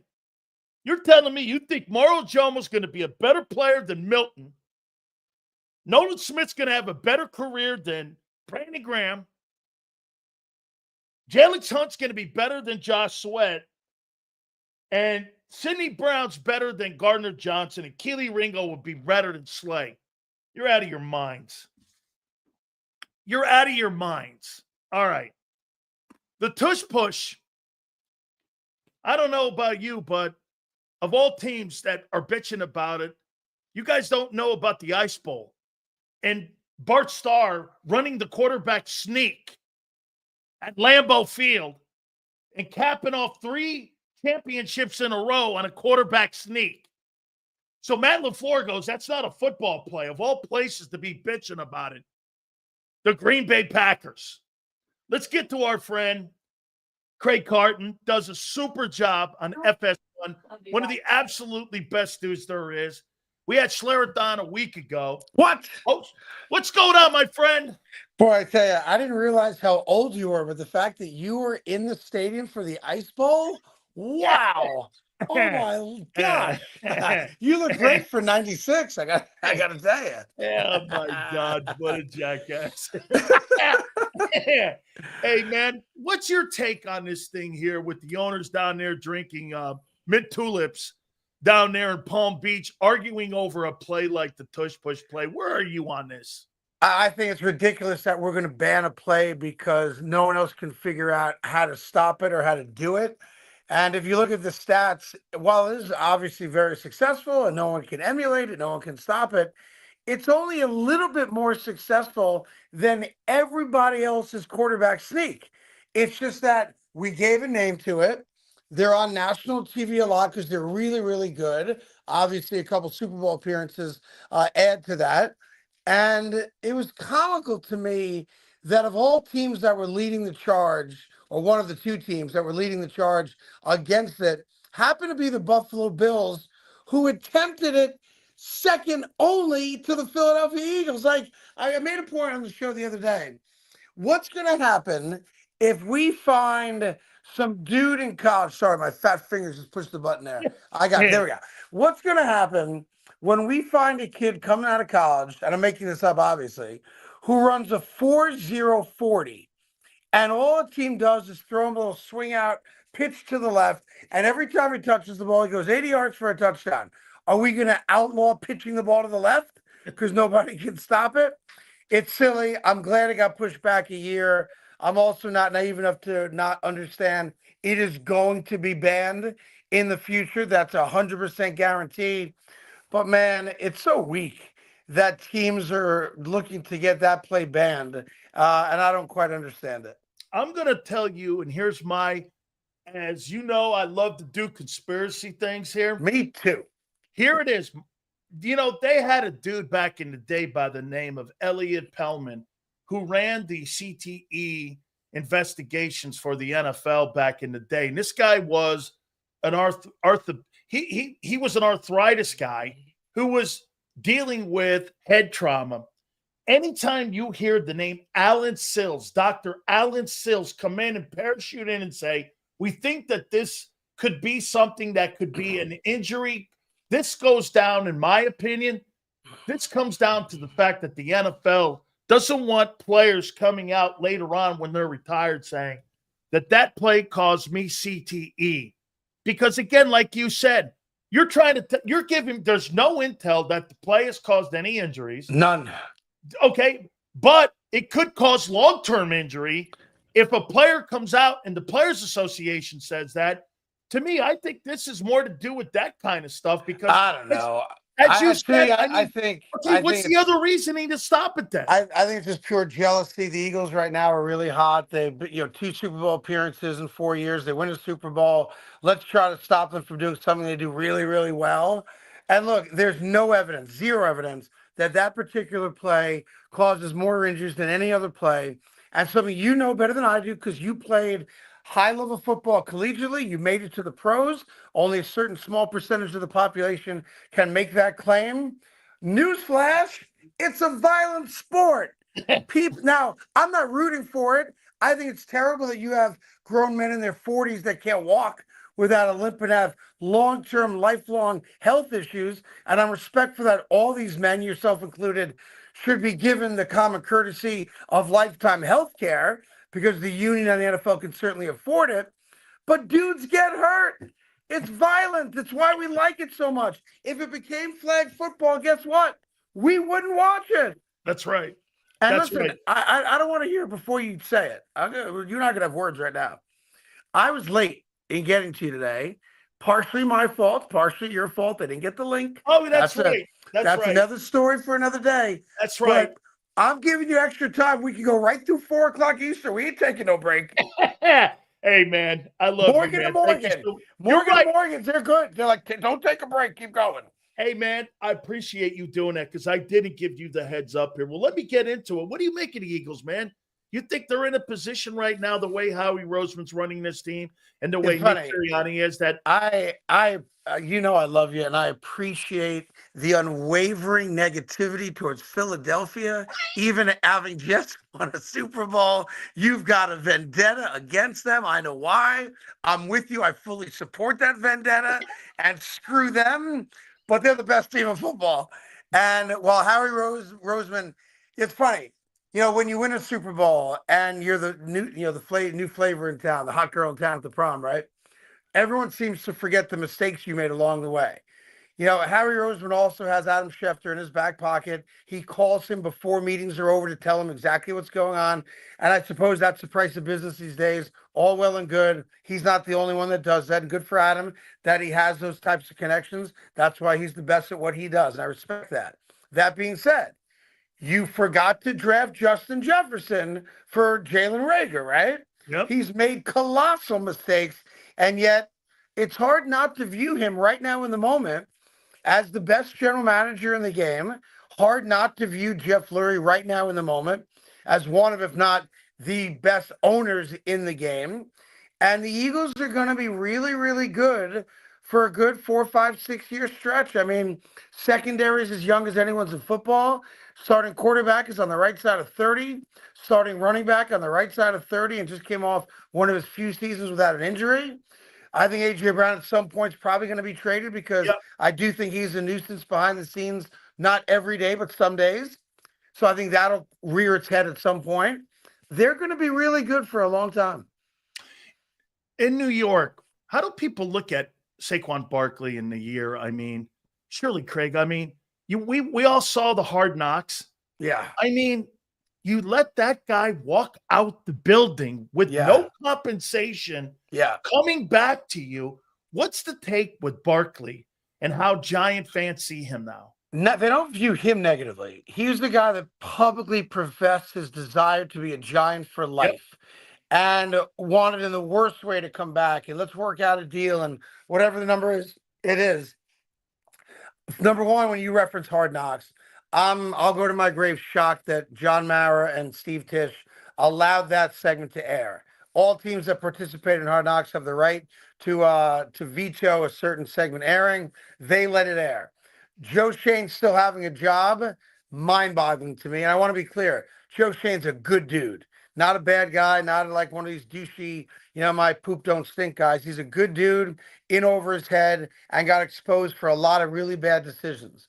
The fact that they made the comment, I'm not going to have a $40 million quarterback hand the ball off to a $12 million running back, and allowed him to go right down the turnpike to not just a hated rival, but a team that was loaded for bear, and to essentially, give them the ammunition to win a Super Bowl.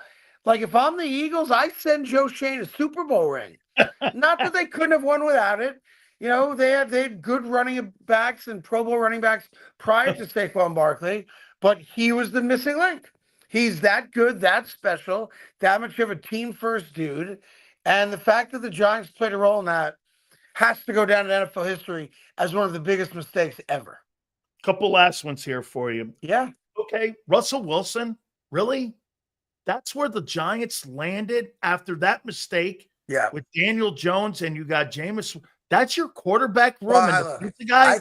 I look, the quarterback room for the Giants right now is special. And it's gonna for doing what you and I do for a living, it's gonna be awesome. We're gonna get so much material out of that quarterback room. But don't sleep on the fact that they pick third and they need a quarterback, and there's a chance Shadur Sanders is there. Now, I'm not sold that Shadur Sanders is going to be a great NFL quarterback. I'm not. I'm not sure how much of his game is style versus substance or where they played and a lot of other things. That being said, just because they've got Jameis on that 2-year, $8 million deal, and yes, they gave 10 guaranteed, a chance to earn 21 to Russell Wilson, that does not preclude the Giants from drafting a quarterback at 3. So if anyone thinks, oh, well, they're going forward, no. I still think if the draft plays out where Cam Ward, your buddy from Miami, who I saw a lot because obviously my kids graduated from there, I think he's clearly the best quarterback in this draft. And I think he's going to be a Jaden Daniels type dude in the NFL. Assuming he goes to Tennessee, it'll be really interesting what Cleveland does. Really interesting. They obviously need a quarterback long term. They've never had a quarterback since Bernie Kosar.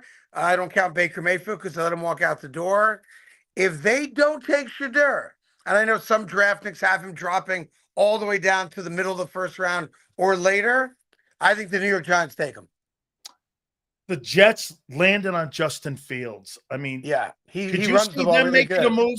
Could you see them making a move and moving up if Sanders falls? Could you see them maybe trying to climb up there? I think look, if it was Joe Douglas, yeah, for sure. But it's not Joe Douglas. It's the first time GM. We don't know anything about him because he doesn't have a draft under his belt yet. There's a part of me that thinks they look at Justin Fields and the last year in Chicago where he started to look like maybe him and DJ Moore had a pretty cool connection. He started to look more confident, started to be a little bit more competent. I don't think he's an NFL quarterback. He hasn't shown me as a fan that he's got the goods to be a 4,000-yard guy. And when the GM, or I guess it's the coach actually, Aaron Glenn came out yesterday, when asked about Justin Fields, when your coach says about the quarterback, the very first thing, he runs real good. He ain't my running back, right? So that's a concern to me. But considering, the people that were available this particular offseason, I'm not mad at them bringing in Justin Fields. I don't think he's very good, but I'm not mad at it.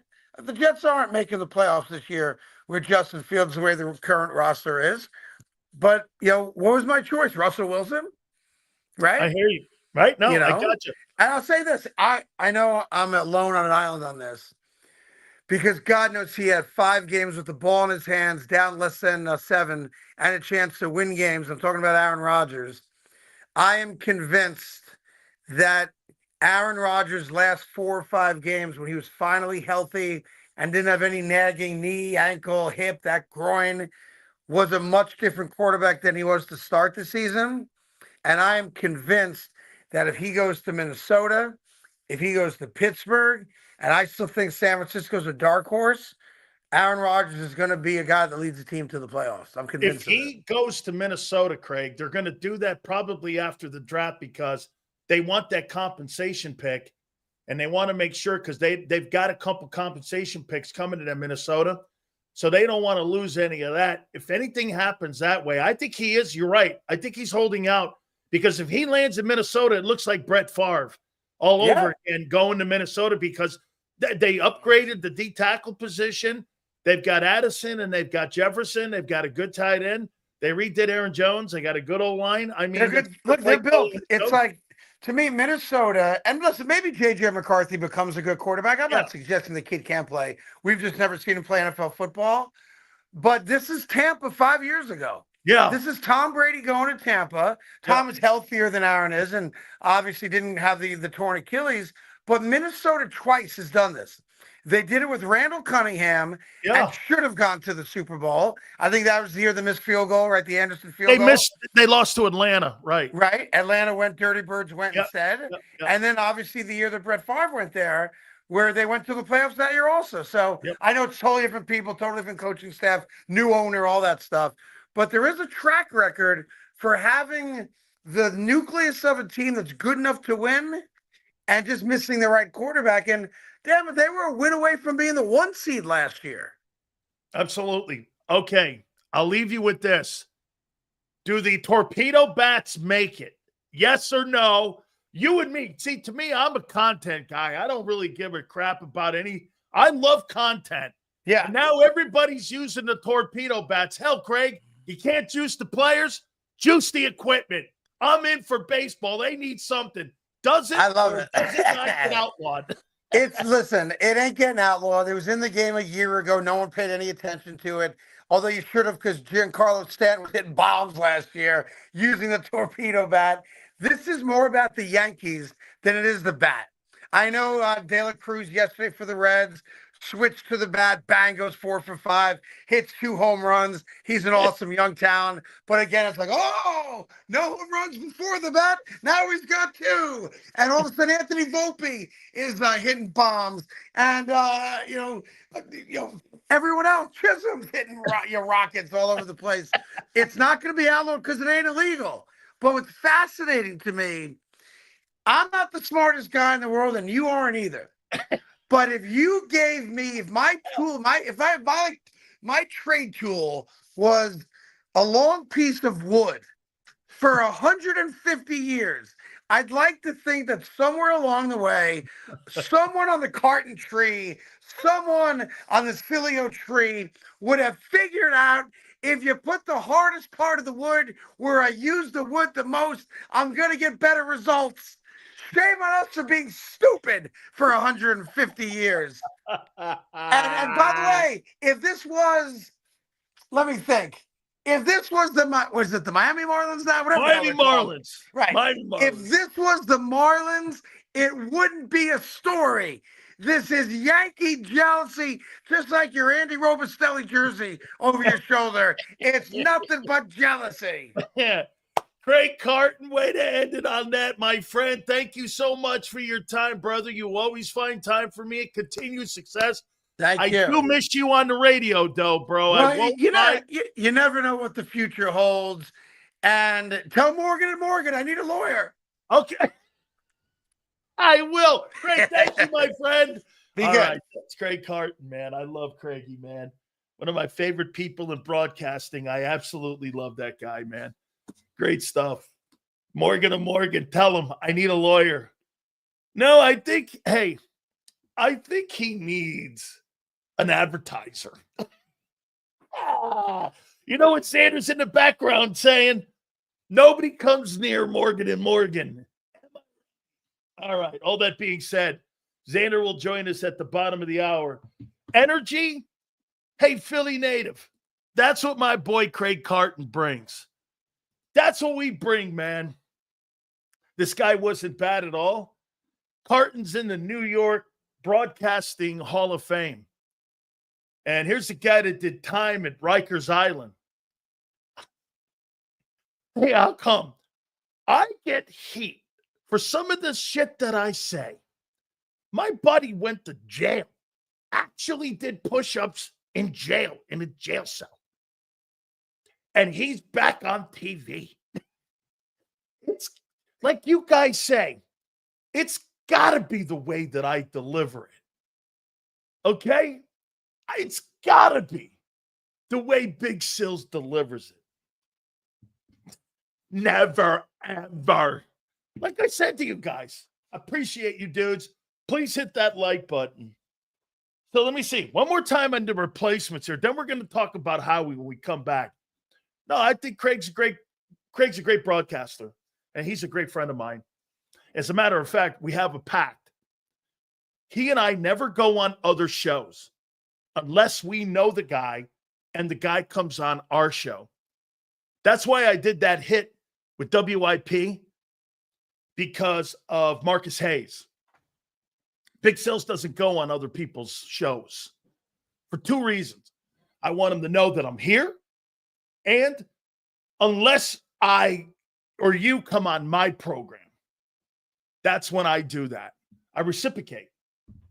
You know how many people ask me, hey, I got a guy in Cleveland want me to go on the show because I put out a tweet that the Browns organization is the shithole of the NFL. I said, well, actually, I probably should have said Jets and then the Browns on how you did business.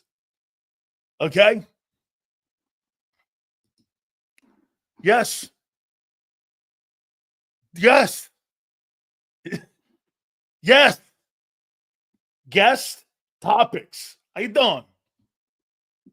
Yes. And Sills and Michael Strahan have gaps in their conversations. Hey, Rich, you have gaps in your brain. Okay? So wait, real quick before I go to timeout here. Xander is going to join us at the bottom of the hour here. Yep. Xander will join us. Let me double check. Craig Harton was great. Craig just said, thank you for having me. He said, thank you guys so much for having me on. It's great. Good stuff. All right. I'm going to ask this one last time. And I'm going to start doing what Xander does. Get a piece of paper out here, and I'm going to take notes. April 1st. April 1st. You guys believe that Moro Ojomo will comfortably replace Milton Williams? Yes or no? Moro Ojomo replace Milton Williams? Yes. Okay? So who are these stiffs? Nobody's saying that? I'm asking a question. Do you believe Moro Ojomo will replace Milton Williams? There's a no by Lamar. Okay? Charlie says yes.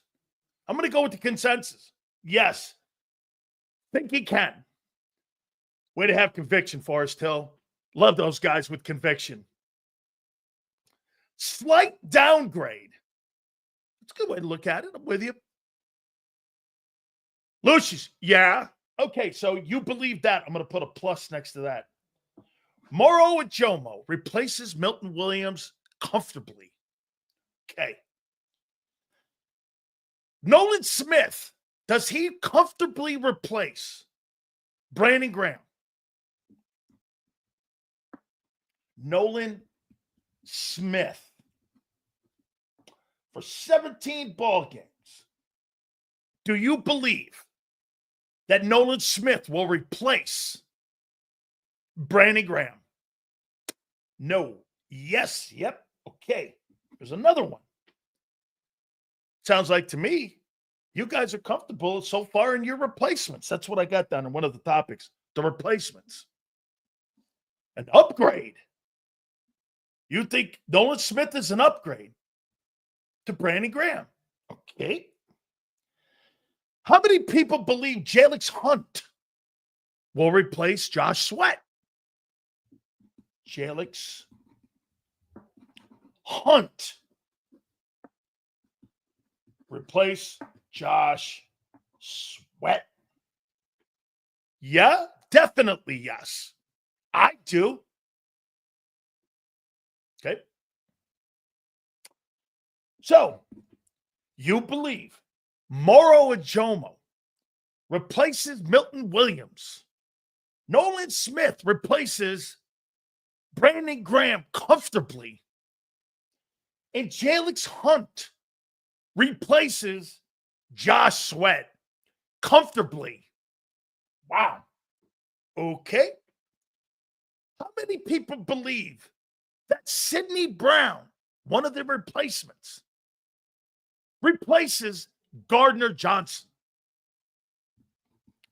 Sidney Brown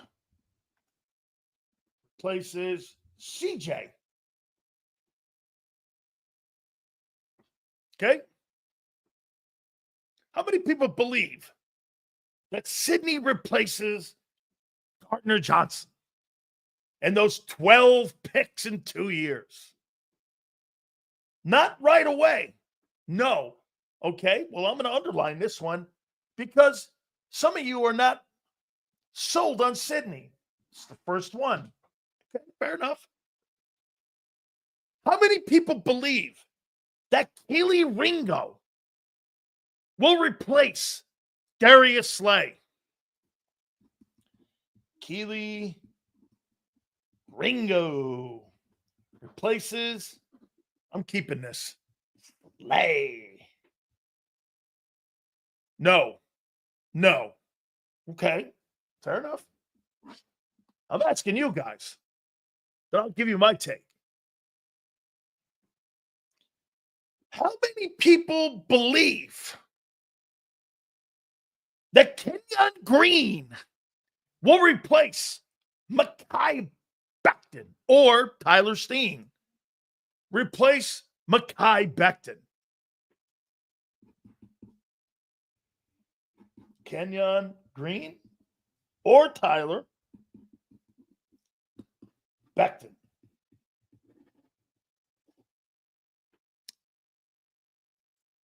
Hell no. Yes. Whoever fits there will work.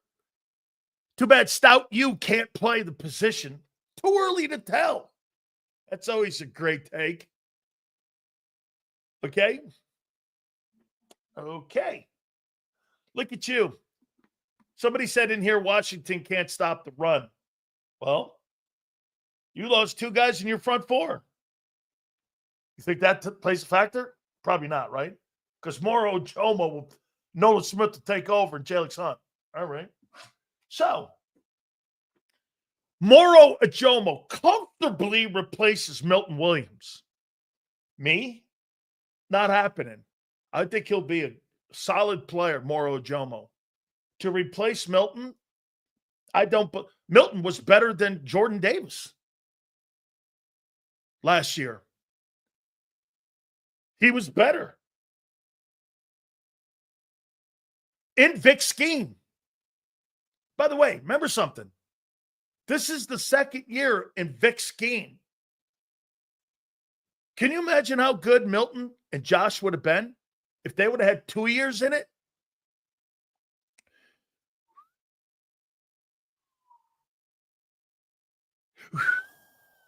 Ooh, yeah.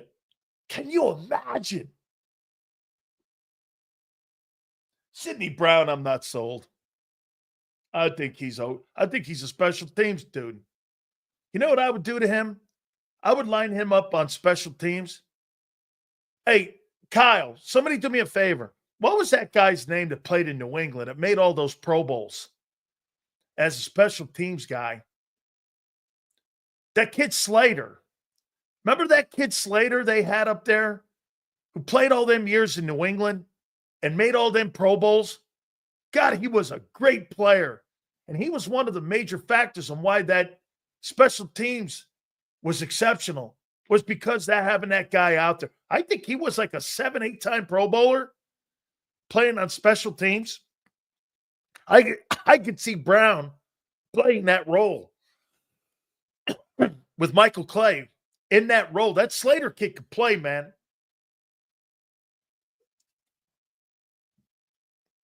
Yeah, Jackie Slater's son.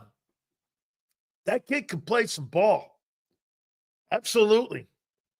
I see Sidney Brown more of a special teams guy. Now, look, I'll tell you one thing I do like about him. Here, let me say this to you. Moro Jomo, watching him play, I've been watching a lot of tape on him. He's strong. He does not move laterally at any way whatsoever as good as Milton Williams did. Milton's a better athlete. Moro Jomo's more of a power player. He's got a great bull rush. And you know what he has that you're going to like watching him play? Moro Jomo's got a really great engine. He's an effort guy. I think that's why Vic loves him. He's an effort dude. He never, ever stops giving you 100%.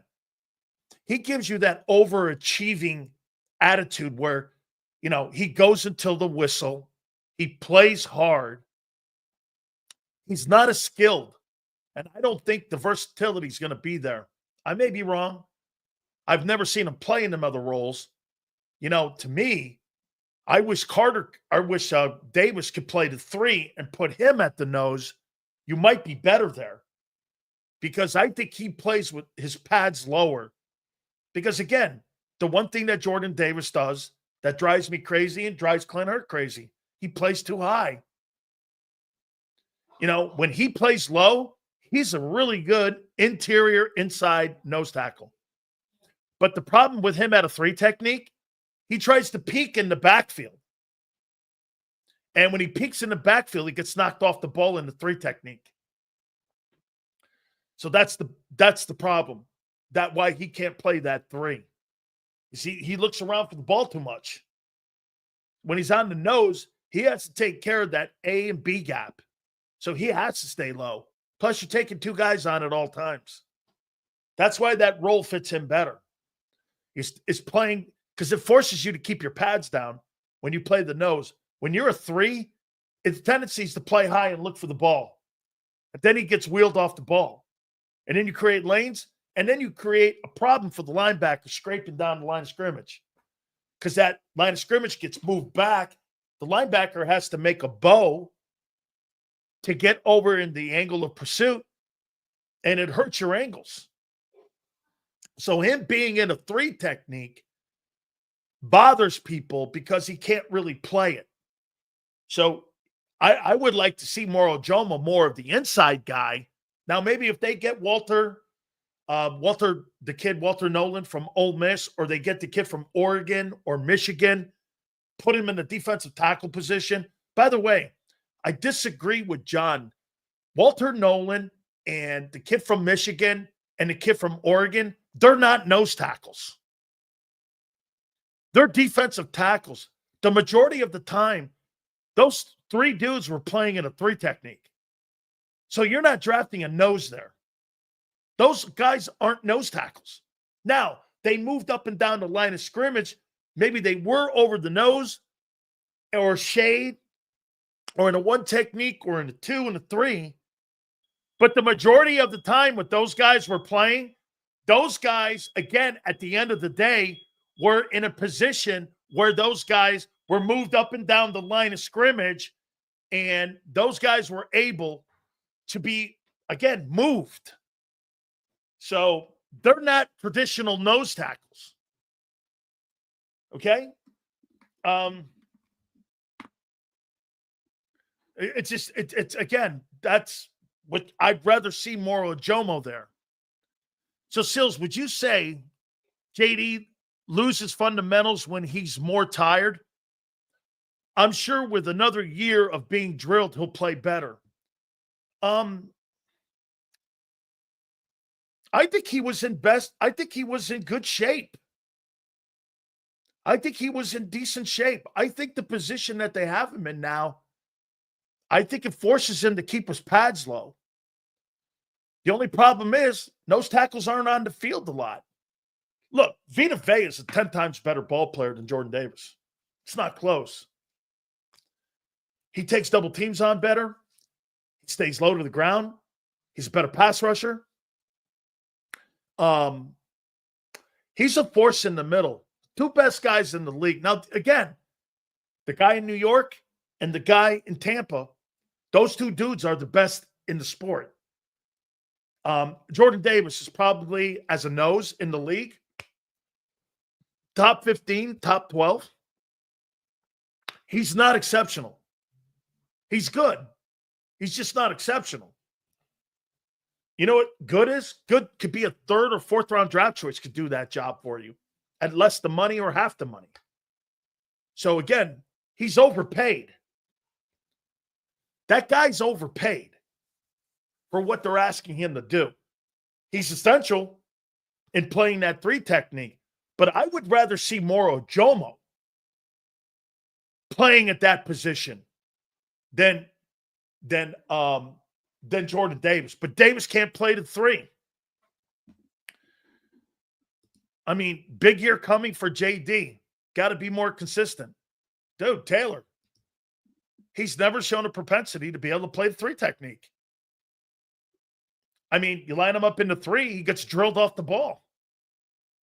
I've had conversations with Clint on it. He gets knocked off the ball in a 3 technique. He plays better in the nose because he knows doubles are coming. And the majority of the time, how about this? Here's the problem that you have with Jordan. By the way, having a good nose is essential in Vic's defense. Absolutely true. But how in the world is the 3 technique doubled more than the nose tackle? Ask yourself the simplest thing. The nose tackle should always command the double teams more so than the 3. Aaron Donald wasn't as double teamed as what you're seeing with Jalen Carter. Jalen Carter is got to be one of the most double teamed 3 techniques I've ever. You understand the reason that you put a guy in a 3 technique is because you want him one-on-one. And by the way, when you got a guy like Josh Sweat or Milton playing on the other side of him, that takes that double away because Milton was productive. When you take and put a lesser productive player next to Jalen Carter, we'll see how that works with Jelix Hunt filling in that role for Josh Sweat on what teams are going to do on double teaming Jalen Carter. Milton Williams played on the other side of Jordan Davis. Josh Sweat played next to Jalen Carter. That was Josh Sweat. So when you take Sweat out and you put Jelix Hunt or Bryce Huff there, how do you think that's going to look? You have to be determined. Okay? You know what I would, maybe Vic will start doing a little bit more of too? Maybe moving Jalen around the line. Put him on the other side. Put him on the strong side. Put him on the weak side. Get him isolated in one-on-one matchups. It's kind of what they do with Michael Parsons. You know what I'm saying? Don't keep him over there in that 3 technique. Move him over and move him around that D line. Like move him to the left side. Move him to the right side. Find a guy that's the weakest guy in the line. The worst old lineman is usually the right guard. Put him over the right guard. Let him go after him. Okay? Get those. I'm looking to get him in one-on-one. I think the mistake they made was leaving him in that 3 technique on the right side. They should have moved him around to try to get him away from them doubles. He became frustrated. Yeah, I think because, question mark, because I think he's more of a power player than Jordan. He's stronger. He's got a better bull rush. I think he's not as athletic as Milton. He doesn't move his feet as well. He's got a pretty good pass rush. He lines up on edge as well. He plays low with his pads. He's well coached. You can see it in his footwork, and he's been working on his footwork. 2 years ago to where he was a year ago, you could tell he's worked on his feet. That's Clint Hurt doing that. So he's gotten better. Clint's been one of the most important signs. I love Tracy Rocker. He's a former teammate of mine. And I love Tracy Rocker. I think he's down in Houston now as the D-line coach. But I don't know. Tracy was the D-line coach at Georgia when all those guys were there. So I don't know why those guys never really connected. I mean, maybe a different scheme or what have you. But Clint's been able to get maximum production out of these guys, no matter who it is when they jump in there. I mean, I think the kid Booker played well. Okay? I mean, thank you. That's really cool, Dan. When it comes to D lineman, I trust your words. I mean, you've been there. Yeah, and I know the coach well. I know what he's trying to teach him. Jalen Carter's got to get here. The guys you got now starting, Jalen Carter's got to be patient. He's so gifted. Slow the game down a little bit more. Those double teams are getting to him. They got to him late in the year. He still fought through it. I mean, he made the play of the playoffs against the Rams. He's got to keep that engine going. Sometimes he'll drift off because of the double teams, not because he's gassed, because he's double teams. They're frustrating him. Linebackers played exceptionally well because Carter played well. And at the end of the year, Davis played well. Okay?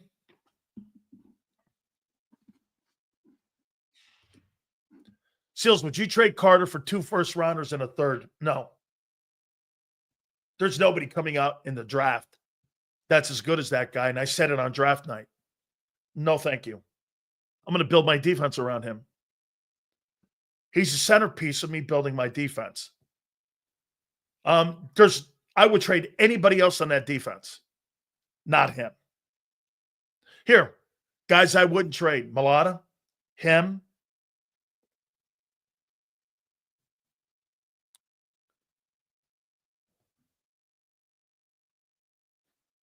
Lane, too old, too good, too rich.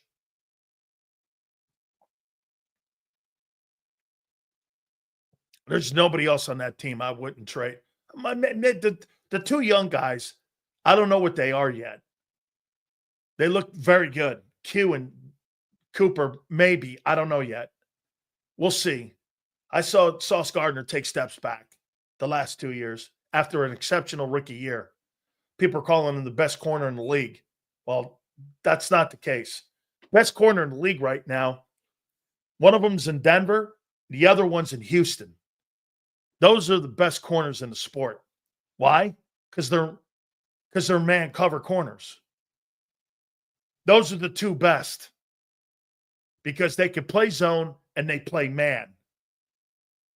Okay? I mean, the paychecks speak to it. You could call your guys all you want, but when 2 guys are making north of 30, you know what's going on. The guy in Houston, Derek Stingley, and the guy in Denver are the 2 best corners in the sport. Sills, in this draft, I believe we need to not only draft 3 technique DT, but we need to draft a true nose tackle. Also, we have options when they don't extend Davis. How about this, Bob? The kid from Nebraska or the kid from Indiana or Illinois that plays a true nose, he's got pretty decent feet. He's nowhere in pass rushing, but you could get him on a cheap contract.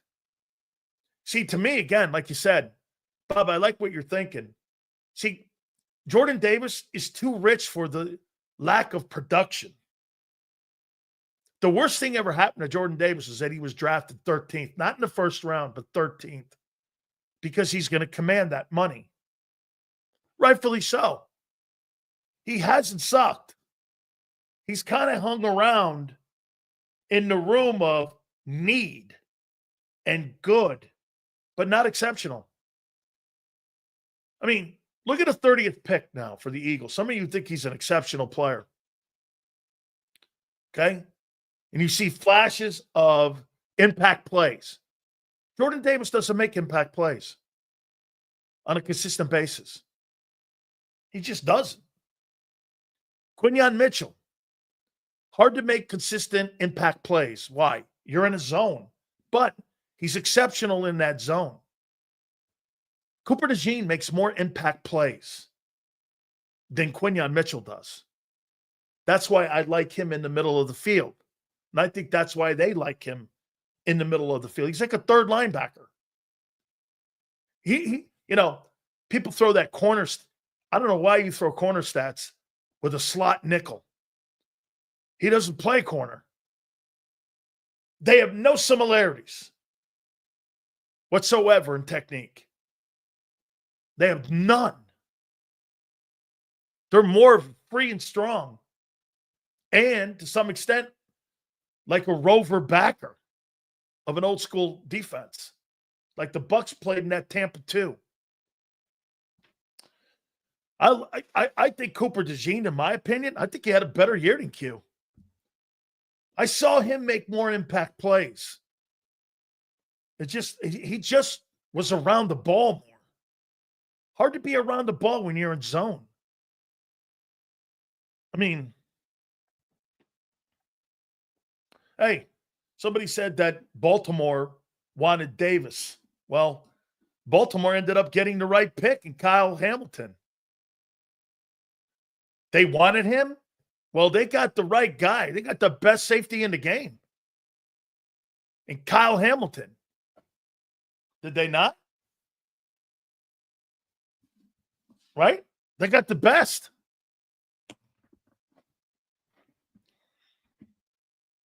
So, I mean, say what you want there.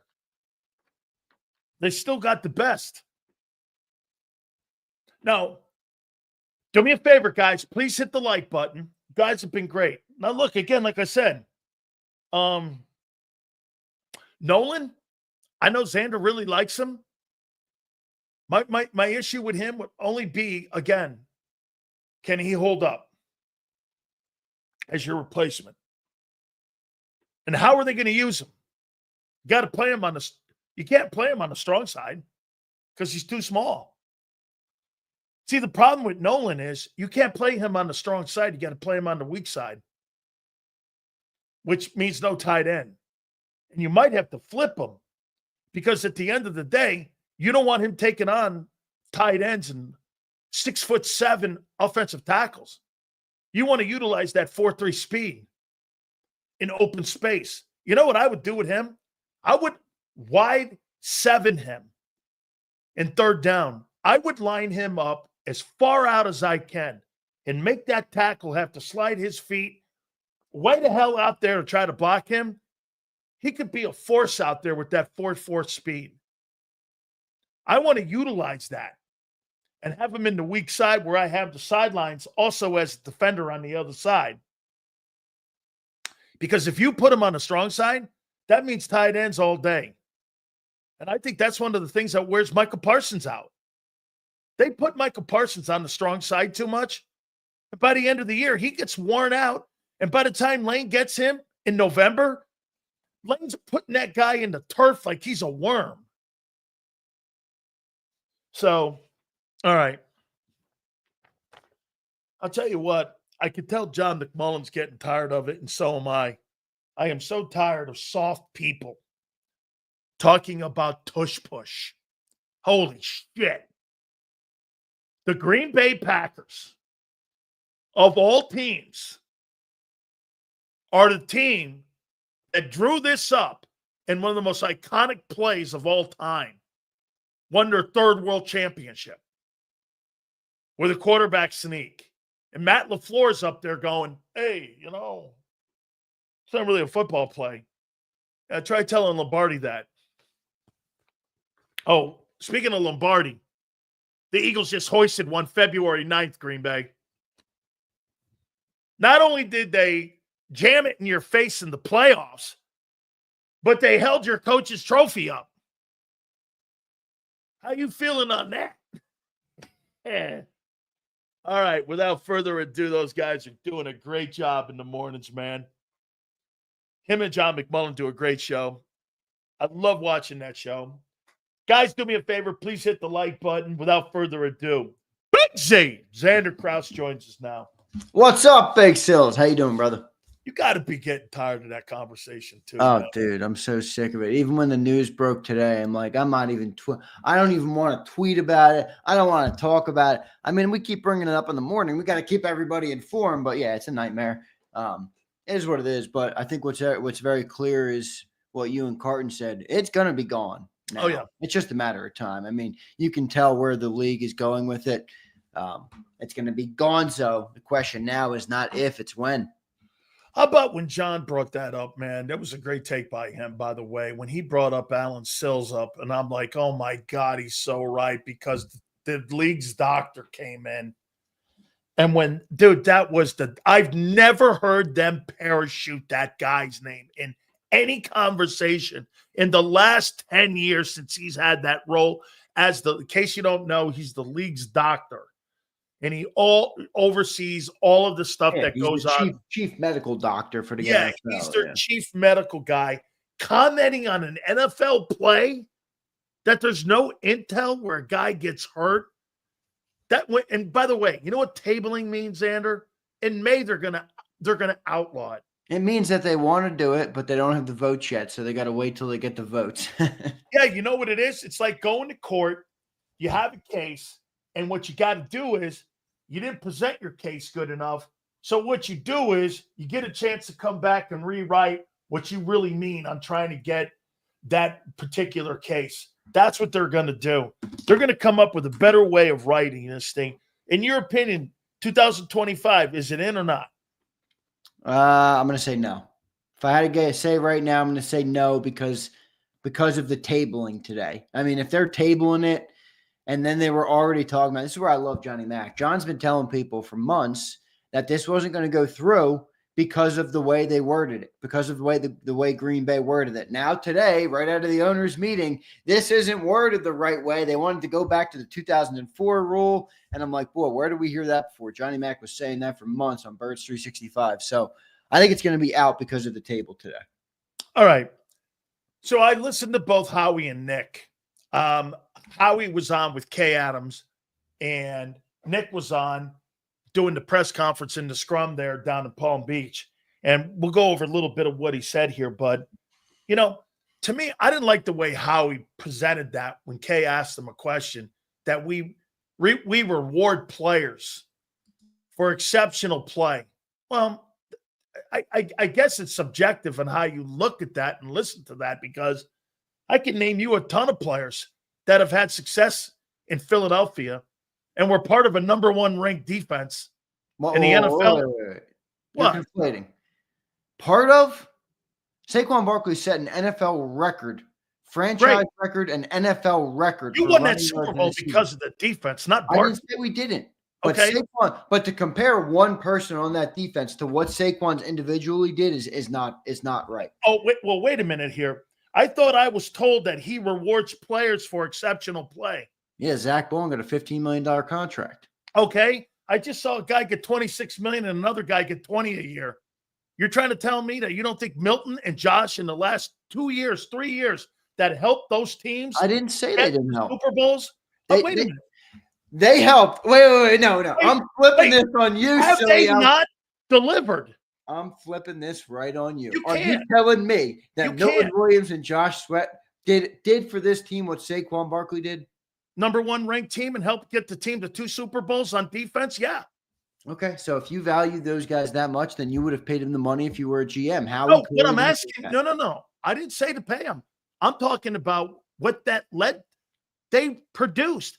He said these exact words. We reward players who perform great for us. No. He said exceptional, not great. I don't know what you think. I don't know what you think. $26 million a year is. He's making more than Saquon. Yeah, but was Milton exceptional, Sileo? That defense was. He was part of that unit. No. Wait a minute. Are you trying to tell me Saquon did that all by himself without that O-line? The O-line's paid. Everybody's got paid on that O-line. Wait a minute. That O-line, why couldn't he do that shit in New York? Well, because he doesn't have as good players around him. But Saquon's individual accomplishments. He didn't. Milton Williams didn't have 24 sacks and sets the NFL record. Wait a minute, because he doesn't have that many good players around him. Oh my God, this is hilarious. Okay, now the new Sileo line. Milton Williams was more important than Saquon Barkley. No, that's not what I said. I didn't say he had a better year. I said he had exceptional play that helped the team go to 2 Super Bowls in 3 years. Every one of these players. Did Hassan Reddick excel for you? The 2 first-team All-Pros got new contracts. Hold on. Did Hassan Reddick excel for you in 2 years with 30 sacks? Good 22, mediocre 23. Okay. No. He didn't play in 23. 30 sacks. What did he play? 21 and 22? No, 22, 23. Yeah, right. And then 24 he missed. Right. Yeah. Good 22, okay 23. Remember, he had hand injury in the start of the year. He wasn't really relevant the first couple of games. I mean, 16 sacks and then 11 and a half. Yeah, solid, good player. 27, 30 sacks in 2 years is a good player now. Are you seriously trying to tell me that? No, I'm Hassan saying Reddick- that your boy doesn't pay everybody who has good years. But that's not what he said. He said Yes, when it a is. player does exceptional. We want it to Wait a second. be Are a you destination. We want it to be a destination where if you come here, you'll get paid. Are you a fruitcake who thinks every player who has a decent year is exceptional? No, I'm holding him to his word. No, his word was exceptional. What do you gauge as exceptional? Do you number one defense and That's a team accomplishment. it's that 2005 Wait, rushing yards is a team. argument. Wait a minute, that 2000 rushing yards is a team accomplishment, is it not? Well, no. Whoa. the offensive yardage is a minute. team Are accomplishment. you trying to tell me you think why couldn't he do that? I didn't say that. I didn't say that. Okay. But the 2,000 rushing yards is an individual No, it's statistic. not. It's a team accomplishment. The old line. No, it is not. Oh my God. Rushing yards for the team. You is really team think that accomplishment. he did that? No, you're Are you conflating. making the assumption that he did that by himself? You motherfucker. You. No. How many sacks did Milton Williams have? That's a better comp. How many tackles? No. How many number one games did they play at the number one defense in the league? No. Hey, you do. Who was the best player on the field in the Super Bowl? Josh Sweat. Saquon Barkley's rushing stats are an individual. That's right. statistic. Saquon did it all by himself. I didn't say that. I said it's an individual statistic. Oh, he could do that anywhere then, right? I didn't say that. I said the What are numbers. you saying? It's a team accomplishment. No, you can't get that accomplishment without a great team. You can say the same thing about every quarterback that throws for 4,500 yards. So when a quarterback throws for $4,000, it's not a quarterback accomplishment. It's a team accomplishment. What Jamar Chase? No. Are you Why did Josh Allen just win the MVP? Is Jamar Chase a product of Joe Burrow and a team, or is that just Jamar Chase doing that? Well, no, but you don't say Jamar Chase's 2,000 yards are a team accomplishment. He obviously needs the quarterback in the team. The quarterback in the line and the But play. it's not a team accomplishment. Holy cow. So you think being the number one defense is more of a team accomplishment? No, I don't think it's thanks to Milton Williams. If the guy goes for $2,000 rushing, that's all him. Wait. So you're telling me that we're the number one defense because of Milton Williams and Josh Sweat? Oh, they're part of that. Yes, sir. No, that's not what I said. Because of. Sure. Why do we have 2,500 rushing yards? Because the O-line and the player. Okay, but you had Swift and Hurts. You had Swift and Sanders the 2 years before that, and you had the O-line. They were good. They weren't exceptional. There you go. No, they upgraded. Okay. So the 2000 Saquon Barkley did that all by his lonesome. Okay. If I put that guy You're in Jackson, what you want to hear. hey folks, you ready for this? If I put that guy in Carolina, how many yards do you think Saquon Barkley gets? 700 yards. Nah, a little more than that. 920. 920. All right. Let me go to the replacements here. Okay, Dan Williams. I had a Milton Sileo. Call him Milton Sileo. I had a fun time with this here. Do you believe Moro Ajomo will have a better career than Milton Williams? Ooh, career. That's a leap. I'm not gonna take debate on that. I'm gonna say no. I'm gonna say no. I'm gonna say no on Moro Ajomo having a better career than the guy that just got 26 M's. Second year guy. Second year, 7th round pick. Little grasshopper is learning very well. Look at that. All right. Hey. I mean, that was a piece of bait right there. I'm gonna go ahead and say no though, Sileo. I think Milton will have a better career. You see how he's trying to get back at me? He's calling me my last name. Let me go over here. Do you think Nolan Smith has a better career than Brandon Graham. Oh, no. Okay. Brandon Graham I don't know. Are you going off statistics alone? Because you could argue statistically he could be in Brandon's room because Brandon was never a stats guy. Brandon wasn't. He had double-digit sacks once in his career, and it was like when he was 35 years old coming off an ACL tear. You think he's a better athlete than Brandon? I do think he's a better athlete, but I don't say that in a slight at Brandon. I just think they're different builds. Yeah. I think Brandon was one of the best defensive ends against the run in the NFL. Brandon was graded top 20 every single year of his NFL career. That type of consistency, I don't think Nolan's going to have that. That's insane. Okay. That's really great. Mm-hmm. Do you think Jalix Hunt will replace the legend, Josh Sweat? You think he has a better career than Josh Sweat?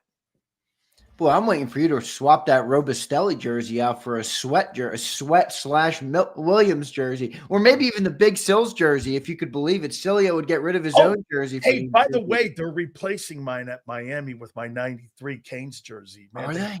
They found one. They're sending it up. Mario says epic. Because Mario goes like this. See, but that gift there, he goes, what's up with the Big Sills? You never. I go, no. I go, but that great King of Prussia. A guy gave me that jersey, so that's why that bad puppy hangs up there. Can we put the cowboy helmet on the outside? Wait a minute. I've already moved it twice. Other side of the thunder. It's got to be on the outside. I've already moved it twice. Anytime I do a zoom in short video of your show, it's the fucking cowboy helmet right there. Hey, I've already moved. Oh, I see what you're saying. Yeah, when go to the thunder. Put it where the thunder helmet is. All right, I'll do that. I think that probably would look better. I mean, fuck, we're talking Philly here. Why would I put that? First off, I love your Stanford Catholic and your Thunder helmet. Those are dope helmets too. Oh man, I love that Catholic. The Stanford Catholic one's cool. Hey, what colors were your St. Joe's? Maroon and silver, maroon. Yeah. I love that, man. All right, so you think Jalix? You think he replaces Josh? I think Jalix Hunt will have. I think he's going to be in the 6 to 8 sack range next year. But I'm more focused on what he is from an every down player type of guy. Can he be that? How is he against the run? How is he in other types of roles? Because I thought for his size, I thought he showed a lot of flash late in the year last year in terms of being a more versatile edge. Remember, this guy used to play safety. You know, he was undersized. He's a tall dude, but he's undersized. I thought he showed a lot of flash on that. So I'm watching that for him, but I'm not going to say he's going to replace Josh Sweat just yet. I think he needs another year under his belt. I'm going to make a prediction here. You ready? Get your fucking book out. Get your book out. Let me write it on the Big Sills list of predictions that I already have running. I think your breakout player this year is Jalix Hunt. Well, you had on your bold predictions that he would have more sacks than Nolan Smith, but you had 6.5. Are you ready to alter that number? No, because I want to see him be able to play on a consistent basis against the run. Yeah, I agree. I think he's like 6'3.5", right? Yeah, he's tall. He's taller. Okay, so 6'3.5", you put him up to 255 like that. Vic gets another year with him. I'll tell you what, I freaking hated this pick. I'm rolling into liking him a lot because I think Vic likes him a lot. You know who else you're going to be liking by next year? No way. Joshua to the Uchi to the Coochie. Man, not one of them. Dude, every one of those guys will be playing on special teams, and they're going to be a hunter on the kickoff team. Joshua. They're going to be. I will chant Sileo. Joshua Coochie. Let's come up with something. For every sack that Josh Uche gets next year, we have to do something for our viewers. What can it be? We're not giving away an Uchi jersey, but let's do something for the viewers. We'll think about that. I'll sing Fly, Eagle, Fly. No, that's lame. You suck at singing 1. You never do it 2. It's inconsistent 3, and I don't think the viewers want to hear it. So let's come up with something better than that. Shut the fuck. All right. Let's go to the next one here. Oh, man. Joshua Uche. Or Nelson Aguilar, the guy you got from the Giants. Uzi Aguilar. We called him Nelson Aguilar. You remember the dude down in Philly when there was a fire? You remember that video? And he caught the baby. We were catching him. Unlike Aguilar. I love that video. All right. You think Sidney Brown takes over for? Hey, by the way, before you answer this, Gardner Johnson, it's coming out. Jeff McClain even reported it now. I saw it after the fact. Jeff McClain said that there were issues inside the organization about Gardner Johnson. Does it seem to me this one is Gardner Johnson, not that I know anybody like this, but he's not everybody's cup of tea, and he can kind of wear people out. Not that I know anybody like that, but does that seem to be that kind of guy and who he is? I mean, I don't know him personally, but it looks like he's got that, doesn't it? Doesn't it look like he just could be a headache every once in a while? I mean, you walk into work, it's like one of those guys. You're just like, dude, please shut the fuck up. I could see that. I could see that. You think that sweatshirt? You think that sweatshirt was the end? No, I don't think so. I don't either. I don't think that had anything to do with it. I don't think the team even paid attention to that. But here's the thing: is that worth getting rid of? No. When he's that type of a playmaker. No, you got to coach that. 12 interceptions in 2 years, bro. That's. I mean, you just talked about being the number one overall defense. I mean, you can make an argument, Sileo. He was more important to the number one overall defense than maybe Milton. Now, I don't think that's actually true, but from a playmaking standpoint, he made big impact plays for the defense. Going to be a tough loss there. I thought though in the first half of the season, I thought he was all over the board, and then in the second half, he was all the way up until the Super Bowl. He was really good. He got better, maybe understanding the defense more. Yeah, and then remember the only time he missed was when he got thrown out of that game, and we lost that game. Where are you on Sidney Brown? I'm not a believer yet. I'm not saying he can't do it. I'm not going to sit here and profess what a guy can and He's cannot got intangibles. But I mean, look, part of this offseason is feel, right? I mean, we don't know on these guys. We just don't. There's going to be fans who are like, hey, they're all going to be great and they're all going to be home runs. People think like that. Some people will think like Sileo, who the fuck? They haven't done shit. What are they going to do? Some people will fall in the middle.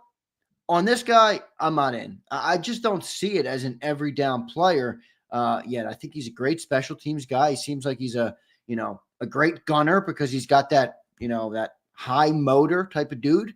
But I'm not sure what he's going to be. I think this is actually, Rico, I think this is perfect right here. He says Sidney plays undisciplined. I think that's cash. I think that's money.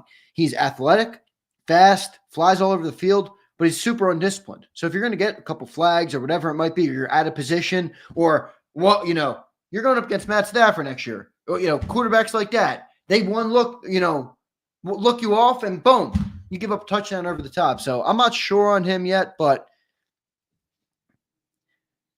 I'm wondering if they're going to do more at that position. If they're going to come into the year with that thing looking different. Were you shocked when Howie said that the team's incomplete right now? No. I truly believe that because ever since I've been covering this team, and I've been a fan of this team for a long time, but I started covering this team in 2020 and I wasn't on the air. I just mean, I've always been the guy who made all the titles and the thumbnails and the videos. I've always known what you were talking about, what all of our hosts are talking about. So I've seen it up close. I know this team acquires a lot of players late in the process, even after the draft. You remember a couple of years ago, Steven Nelson, cornerback. The year after that, you got James Bradbury in August. These are August that you got these type of guys. One more. Don't you remember you got Gardner Johnson? Right, another good one. So you get a lot of dudes. Late last year, we got Becton after the draft. Remember, John brought up a good one today. The 2021 offseason wasn't much happening. And then you traded for A.J. Brown on draft night. There's a lot of time to go. There's a lot of things to do. Howie's got assets. Howie's got things, spots on the roster to improve. So it doesn't surprise me at all. We got plenty to go, baby. Joshua Uche, he's going to have to work to make the team. Could you see Howie Roseman trading the 32nd pick to Cincinnati and making a trade for Trey Hendrickson? And then pay him 35?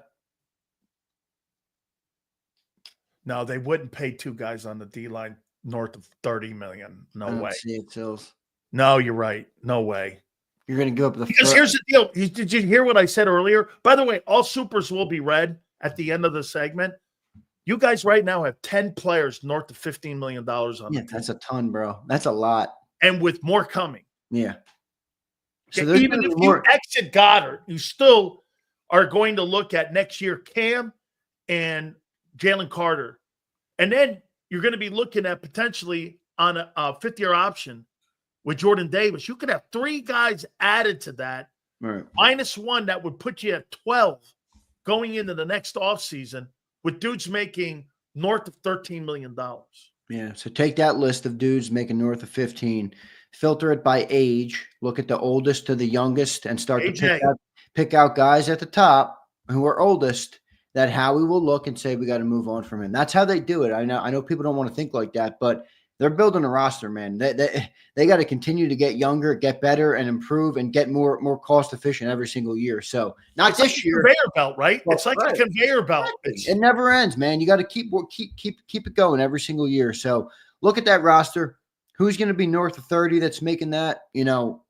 Can they go? How much of an impact are they? What type? Like Lane Johnson, obviously, you're not going to let him go. But I mean, other guys who are getting up there in age are probably going to be moved on from.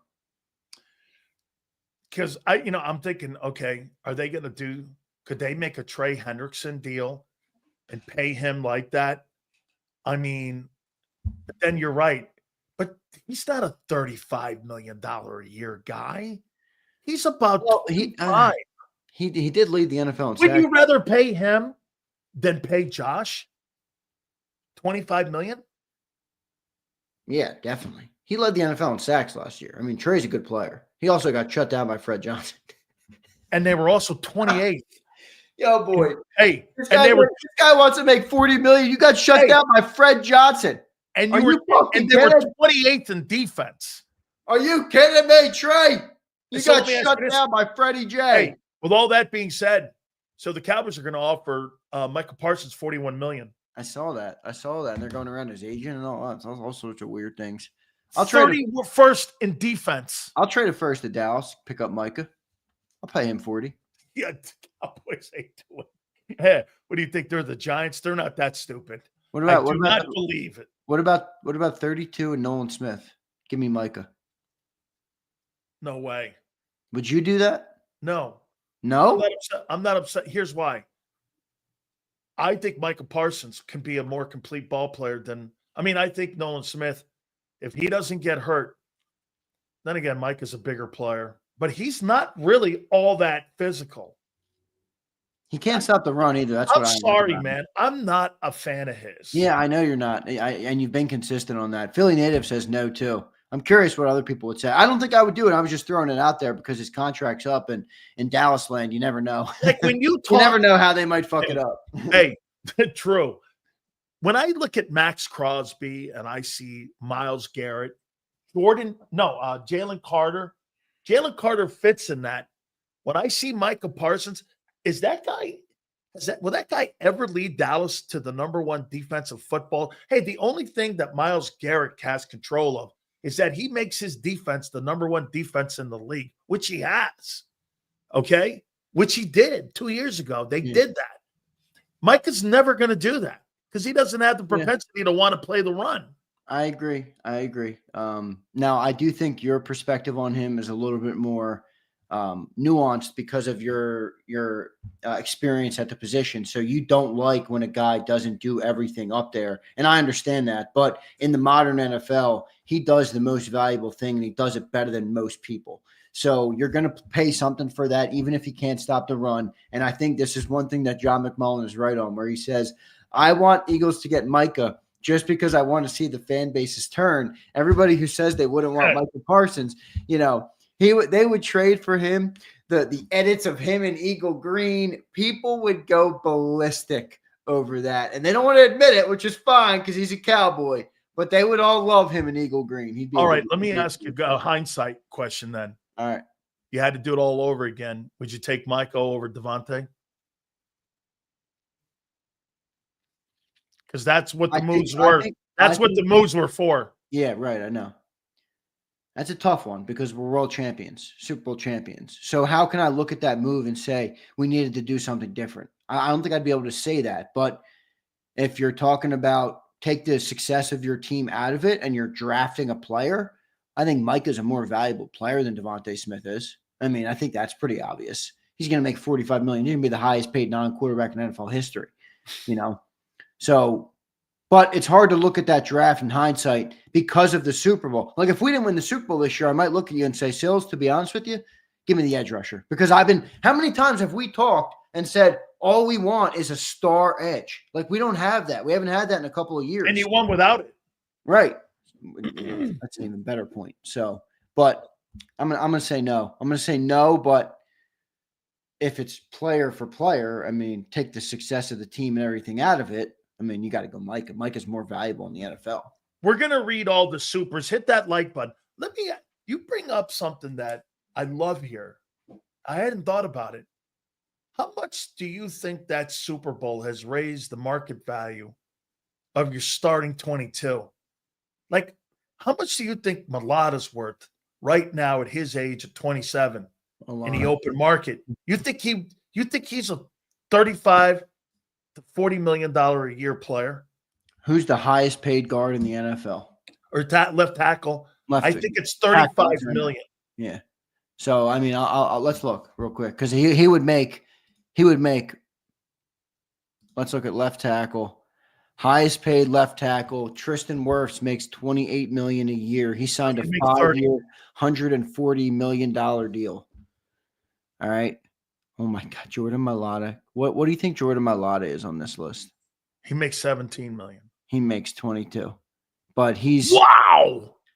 So average Mailata is 1, 2, 3, 4, 5, 6, 7th in the league. And in total value of the deal, he's 8th in the league. Dog, if he's on the open market, he would get that. He would get $30 million a year. He'd get 5 years, $30 million.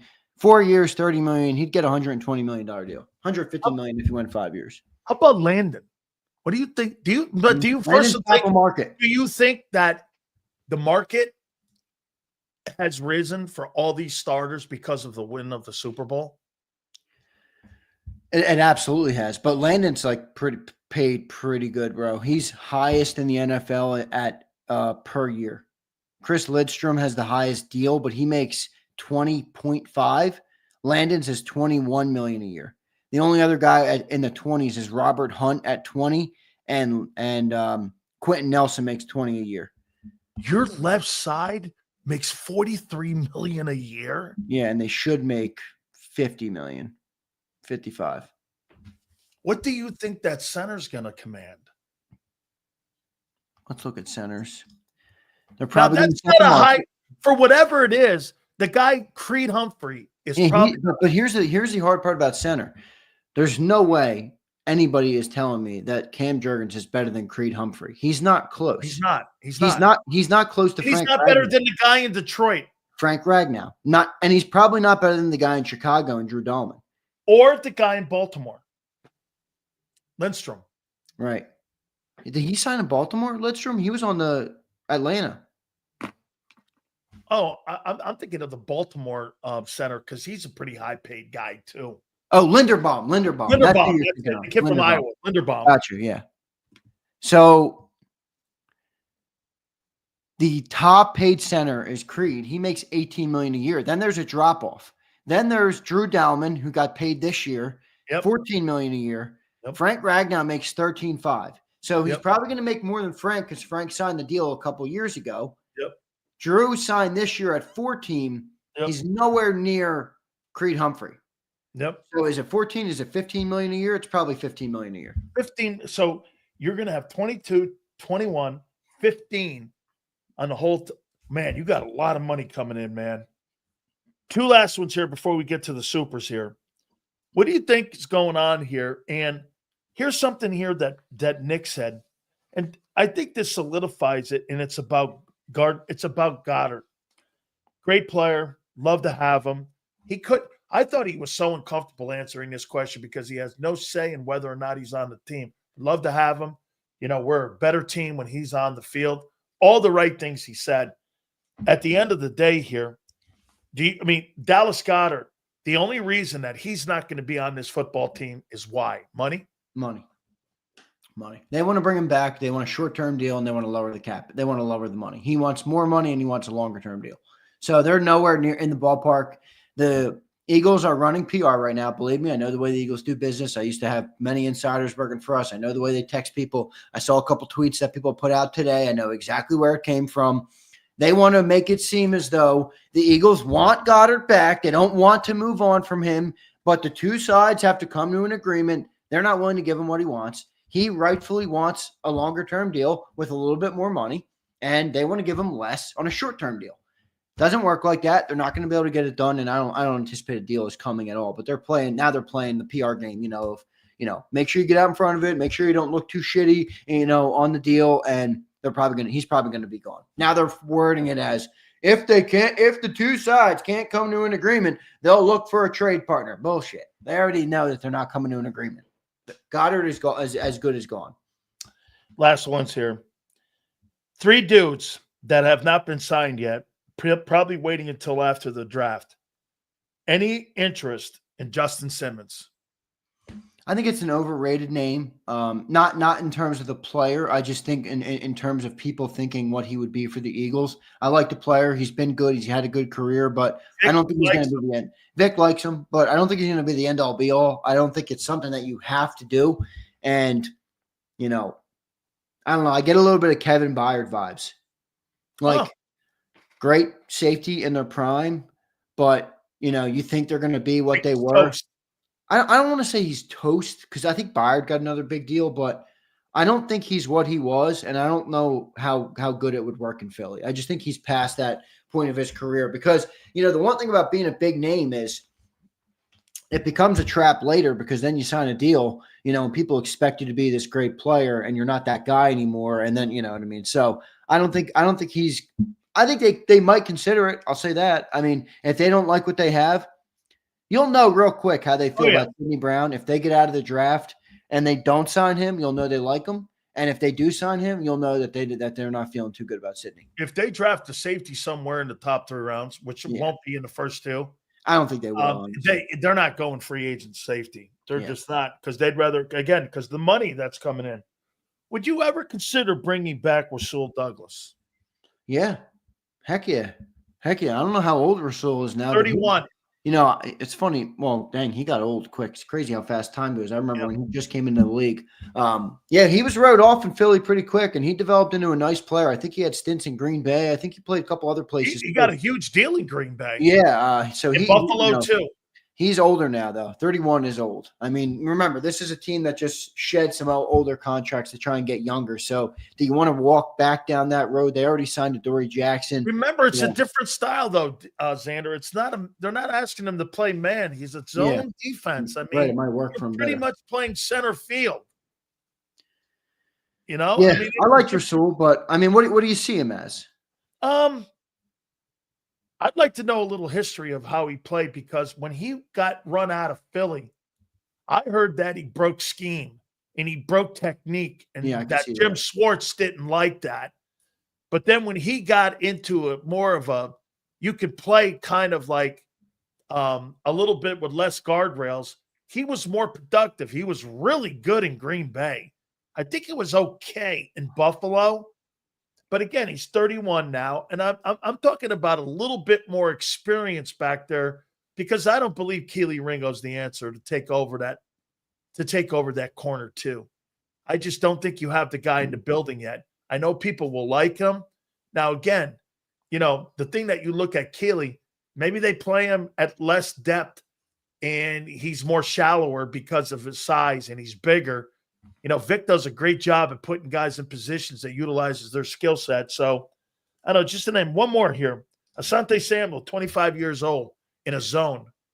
What do you think? Yeah. Now, this is going to be expensive because of the age of the player and because of the production of the player. Yeah, I mean, we've talked about him before. I know people like him. I think it's another name trap. I don't think he fits Philly. He doesn't hit. He's a West Coast guy. I don't like it. I'm sorry. He's one of the guys I've completely. I never thought Slade was a hitter, though, too. Slade was not a hitter. So you're right. You bring up a good point. But you want to know one of the things I always got mad at my TV? Picked up my remote. Oh, come on, Slade, tackle. So I don't want to go through that again. But I get it. It doesn't mean we can't win it with somebody like that. We did. It's a good point by you. But not my favorite. Not my favorite. I think people fall into it because of the name, but Bro, pass. if I'm going to fall in love with anybody at the Chargers, is that Derwin James kid. That's the dude I like. That guy that plays safety, that ball hawk guy who knocks people out. Right. That I love him. All right, let's get So to last this. year, Rasul Douglas had basically one of the worst years of his career. It's probably why he's on the street. Yeah. Well, 23, he had a really good year. Yeah, but here's the deal again. Now, that sounds to me a little bit of James Bradbury, to your point. That's got a little Bradbury taste to it, doesn't it? Really a great year and a shitty year. He's 29 and a half. He'll be 30 in August. So, well, that's not horrible. I mean, look at, by the way, look at the guys you signed at the edge rushers. Why couldn't you work that same shit with Rasul Douglas in a Vic Fangio scheme? Why couldn't Vic get the best out of that? yeah, it's fair. And plus, get this, he's not going to be a giant number.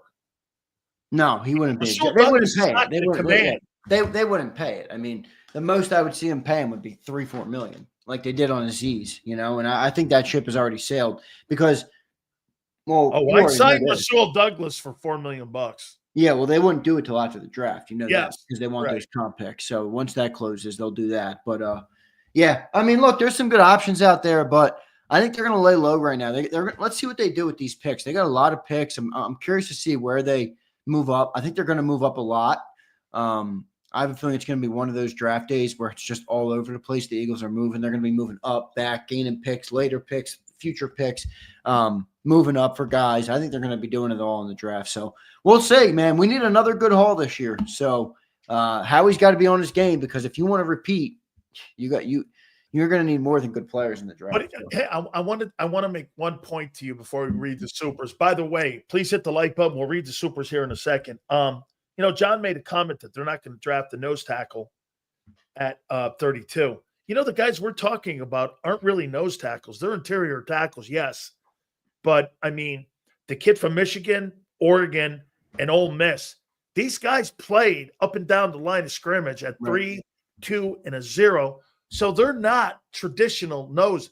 What Jordan Davis at Georgia played in a 3 technique. He didn't really play in the nose either. They have put him in the nose position because that keeps his pads down. I'll tell you, like I said, to your Xander, you made a point about wanting to see. Wait, you think those Michigan guys are nose tackles? Oh. Yes. I think Kenneth Grant. I don't think they're very good defensive tackles. You think they're better nose tackles or better at defensive tackles? Better nose tackles. I do not believe that Michigan has a true 3 technique. Like when I watched Jalen Carter in college and I watched that kid, that Kenneth Grant, do you see the same guy? No. It's not I see more of a lumbering nose playing in the nose. That guy looks like Walter Nolan doesn't look like a nose. He looks like a guy that rolls around well. His hips are good. He plays a good 3 technique. He can play the nose. He's a powerful guy. Like when I watch Kenneth Grant play, I think the kid from Oregon, that Harmon kid's better. Now the competition, Harmon, yeah, he's good. There is options though at nose in this draft. Nazir but I Stack, can get that in the 3rd or 4th round. Yeah, that's what I'm saying. Yeah. You think they'll do that and then not pay Jordan? Yeah. Yeah, because to your point, like I was going to say, to your point, what you would have hoped for was to put Moro Ajomo on the nose and to put put Jordan in the 3. That's what they probably envisioned. No, when you draft the guy 13th. No, yeah, I'm not saying you're wrong with that. But, nose. Plus, I think Moro Ajomo's, I don't think he has the feet that Milton has. And I think he's more of a powerful guy. You're a Moro Ajomo hater. No. I think if you put him in the right role, he's going to be good. I do. Again, what's the one thing How they about said? Carton calling you out? Who? Carton. Who is? Carton. Craig Carton. Oh, what? He's another you. Great. Congratulations. You and him are the same guy. Talking shit to Big Sills. All right. He called Jay, said you had a vendetta. And he said he knew what it was. What does that mean? I have no vendetta against. Well, I will confess one thing. When I was a kid growing up, I won't lie, I fucking hated the Eagles. Okay. Because they were my true rival with the Giants because my uncle played there. Okay. I beat the Cowboys. Dude, Cowboys and Giants. Sorry, dude. I grew up with Eagles and Giants as my rivalry. Okay. It's like Red Sox. Here's my rivals when I grew up. Red Sox, Yankees, Mets, Phillies, and Yankees, Red Sox, and Giants and Eagles. You're the guys that have betrayed the rivalry and want to kiss the ass of the Cowboys. Screw the Cowboys. I have no respect for them. Giants aren't relevant. Giants are always relevant. No, they're not. They're one of the originals, baby. Always remember that. Okay? Remember, There you you go. came in years later, Steagles. Remember that. New York Giants are one of the originals. We're 10 years away from being the most storied hit franchise in NFC. 10 years away from what? What did you say? Being the most storied franchise in the NFC. Oh, so in 10 years, you think you surpassed the Patriots? I didn't say No that. Super Bowl. Oh, now the Patriots in the NFC East? No, the East. We got 3 Super Bowls in the next 10 years. Let's see. The Giants have 8 world championships. Maybe more. We could have more. 3 and 10. Giants have might 8 sound right. world championships. Okay, are you counting champions? We have 5. Okay. All We have right. 8. All right, good. We're gonna have 3 more in the next Why 10. would I just said say that. 8? I don't root for the Giants anymore. I don't. When I was a kid, You I do. did You just proved it. You just got screwed. No, I just no. backed you into a corner, No. and you've just revealed all, and you don't even know it yet. You're gonna No. sit on your couch tonight with your 14 Coronas and be like, "What the fuck did I do?" Are you kidding me, Craig Carton and Xander? 14. Please don't have more than that, Sileo. Oh Hey, my God. Hey, do me a favor. Let's get I'll to make sure I turn my phone off tonight. Hey, Craig Xander. Let's get to these supers here, man. All right. Yes, sir, Daniel Williams. Danny Sweat. All right. Here we go. Brian Pump. Not signing anyone over 29. Too many old bums on the market. Trust the youth. Justin Simmons is not someone you sign to compete for a job. Sydney got it. Look at Pumper. Believing in somebody for once. I love it, Brian. Xander's going after everybody. Carton. What do you mean? I didn't go after him. Dude's had shit takes all year. Guy got it. Got some of the worst takes you'll ever see on a football show. You got to hold him accountable for him. Matt Dio, Walter Nolan, and Nick Emanwari are my favorite players. Those are 2 good favorite players, brother. They are both special talents. And they could be there at 32. Absolutely. And I don't want Nick Emanwari for my Eagles. Sorry, bro.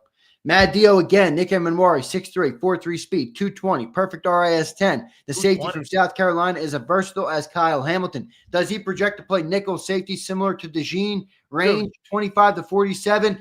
Hey, Nick. Pass. Hey, Nick, 220? Saquon Barkley weighs more. Come on, man. I need people with some rocks. I need some people with some rocks in their pocket. I want some defensive lineman guys, bro. I don't want them. I don't not want a safety. I'm sorry. Swaggy Skip. Xander, I've been waiting for my mod terms back. Swaggy, have you earned the wrench? Have you earned the wrench? Swaggy Skip.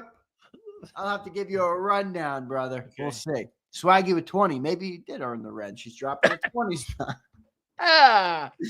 So tell me what you would do with the draft that's coming up. He would trade all his picks to get back Josh Sweat. Actually, what I would do is I would take that 32. Hey, by the way, they're not taking an O lineman at 32 to put him at right guard. That ain't happening. You're not drafting a first round guy to go to right guard. No, shit. So. No way. If one of those 3 D tackles is not there, and one of the premier edge rush. Hey, here's the problem with the edges, Xander.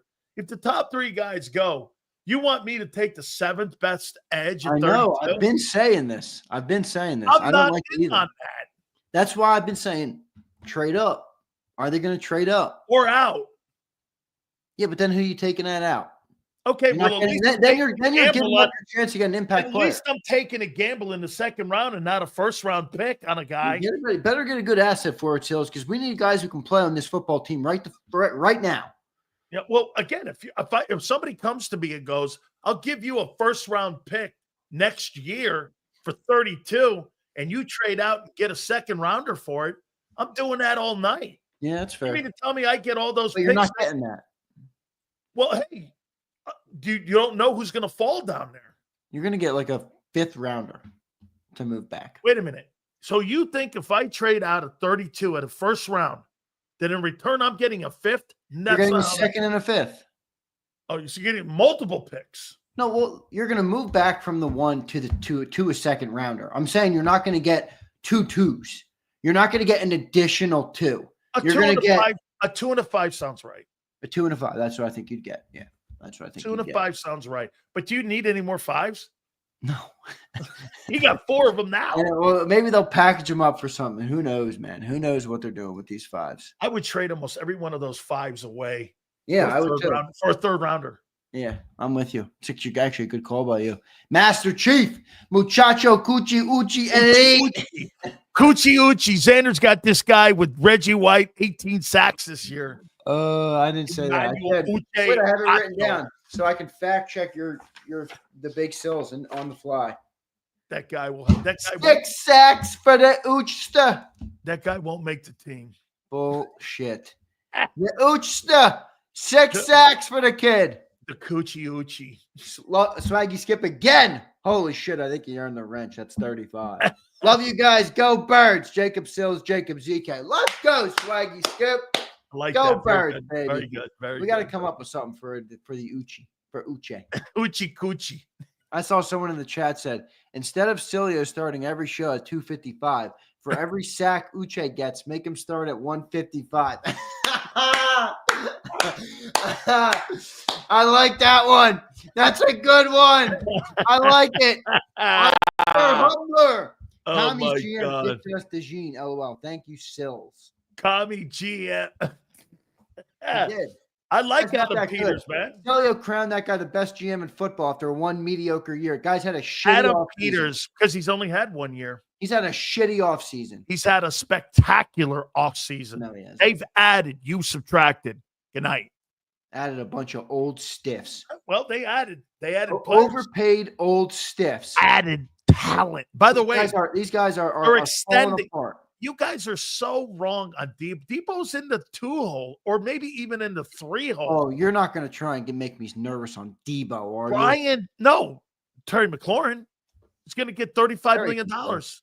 Terry can play, but, Quinyon Mitchell got him beat last year. He's still in his head with that celebration, that scary Terry celebration. A zone corner has in somebody's head. All right. Oh, yeah. Remember when Jaden, your boy Jaden, the love of your life, Jaden, threw a deep ball? Yeah, I remember him. Yeah. I remember him. Yeah. Remember he threw that deep ball to remember his first year in the league? He took a team that hadn't been in the playoffs in 13 years to the NFC title game. Yeah, that guy. I remember that guy. Impressive. He'll finish 3rd in the NFC East this year. Yeah, that guy will be 3rd in the MVP voting. No, Jalen will be.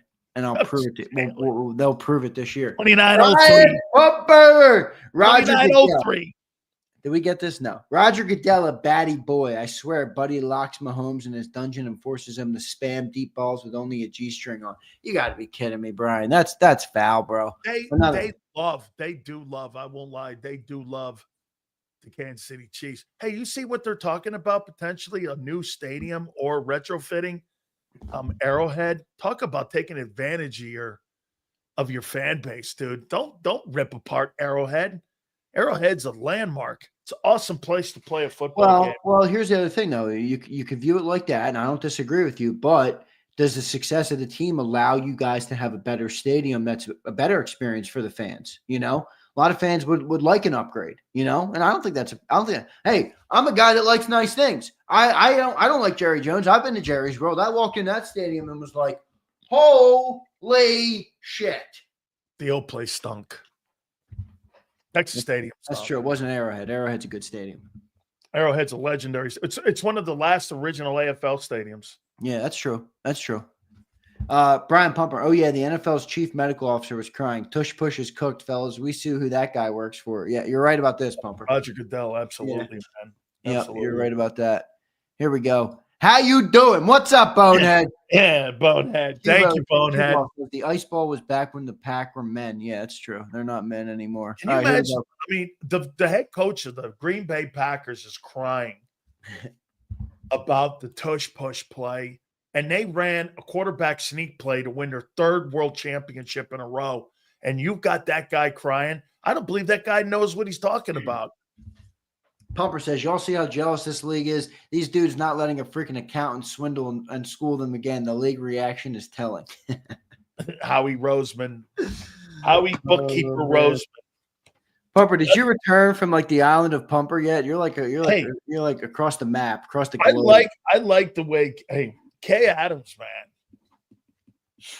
Yeah, the problem, you know what my problem with Kay Adams is every time I watch her, I don't hear anything. I know. Well, I don't hear any football. I'm watching. I'm just not hearing. I don't know what's going on. Wait, I'm gonna tell. Oh, I know what you're saying. But remember something. She's got to be very careful on what she says too. You know why? Because the league invited her there. She can't be. Yeah. I'm not criticizing her at all. I'm saying she's beautiful. I know. I get distracted. You should see her in person. Yeah, she's stunning. She's a great looking chick. Yeah. I struggle to watch, the football content come on there. She's great looking, and she's cool. I got those. What are those eyes? Back when you were at the fair arcade when you were a kid, they sold you the googly eyes. Hey. That's me. Cue ball. People crying about a wrench. I woke up with one. How you doing, Q? You're ready to get stripped of your wrench, bro. That right there was an unnecessary shot. All right. That's all right. I'll take it. I like it. I like a little swagger, cue ball. Absolutely. All right. I think we got him. Is that right? Oh, wait. One more. Wrench me, bro, he says. All right, swag. Okay. I got you, bro. This will be my first break because this is what a la machine does. Big Sil's the machine. 3.5 hours, baby. How you doing? Take a break so Morgan doesn't get mad at me. True. Oh, by the way, I'll let you guys know right now. John Morgan wants to sponsor the pregame show for JAKIB Sports this coming football season. It's going to be a massive one, baby. I love it. John Morgan is a great partner of yours. You guys have a great relationship. I love hearing. Partner of ours, guy. Yeah, I know. But I mean, your guys' relationship is special. Oh, yeah. So I think sometimes people don't think you've been to his house for holidays and stuff. I mean, that's a good relationship you guys have. And I know I'm not going to get political with you guys, but I walked over there once. You know who was over for dinner? Bill Clinton. Oh my God.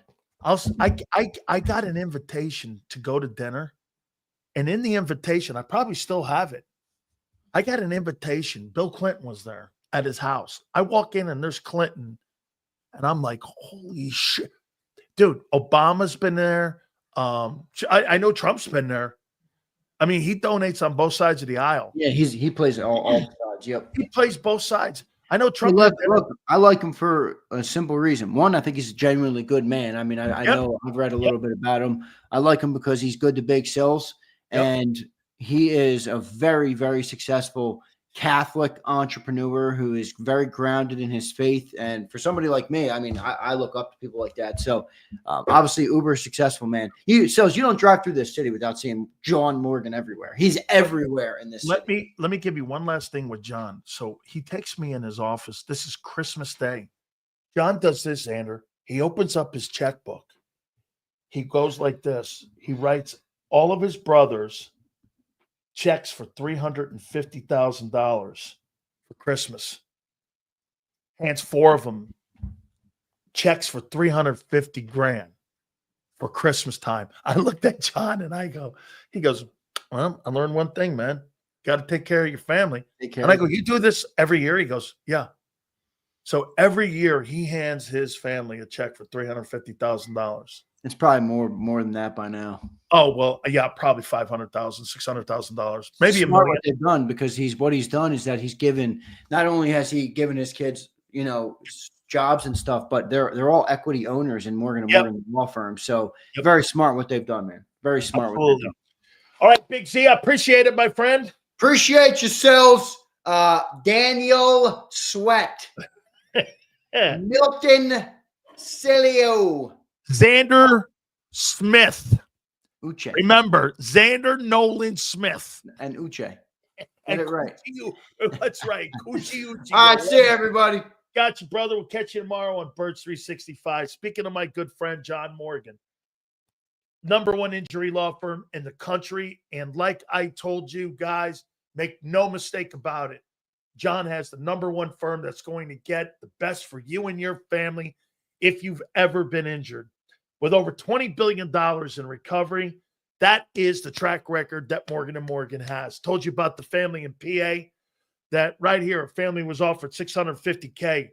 They ended up getting nearly $30 million in recovery for that family because the insurance company ended up shorting them. John Morgan said, no way. They went in and got nearly $30 million, $26 million actually. The other one down in Florida, $350K. That's what the initial offer was from the insurance company when a client was injured. No way. They ended up getting $12 million in recovery. This is what the team of thousands of attorneys do at Morgan & Morgan. If you've ever been injured, please check out my friends at forthepeople.com/big sales or pound law 529.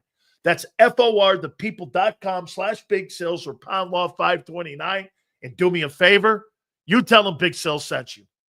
This is Eric. When he got injured in a car accident, he called Morgan & Morgan. He not only gets a lawyer, he gets trial lawyers like Sam and Jessica who are in it to win it. He gets his own investigators with briefcases, leather ones. And if you ever have questions, our customer service folks keep things rolling. Injured? We're your army. Morgan & Morgan, America's largest injury law firm. Your financial future is on the line. Are you ready for what's next? At Leone & Company Wealth Management, we help young professionals, business owners, and pre-retirees navigate the complexities of building and protecting wealth. For young professionals, we'll help you grow your wealth, plan for your future, and make the most of your hard-earned dollars. For business owners, we provide strategies to protect your company, manage risks, and create a lasting legacy for both your business and personal wealth. For pre-retirees, we'll design a plan to secure your retirement, ensuring you can live comfortably and confidently in your next chapter. Whether you're just starting out, managing a thriving business, or preparing for retirement, we're here to help you take control of your financial future. The first consultation is on us. Get the advice you need without the cost. Let's make your financial vision a reality. Take the next step. Scan the QR code to schedule your free consultation today. And of course, go Birds.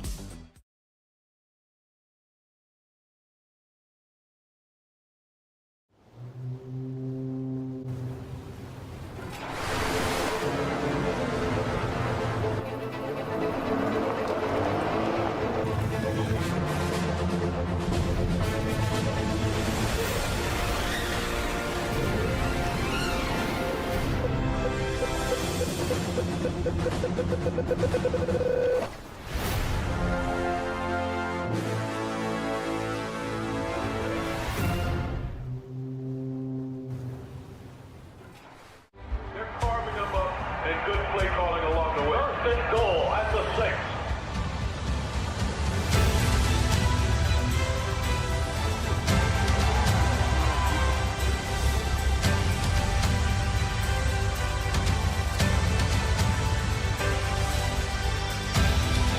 On the field of life, First Trust Bank is there for you.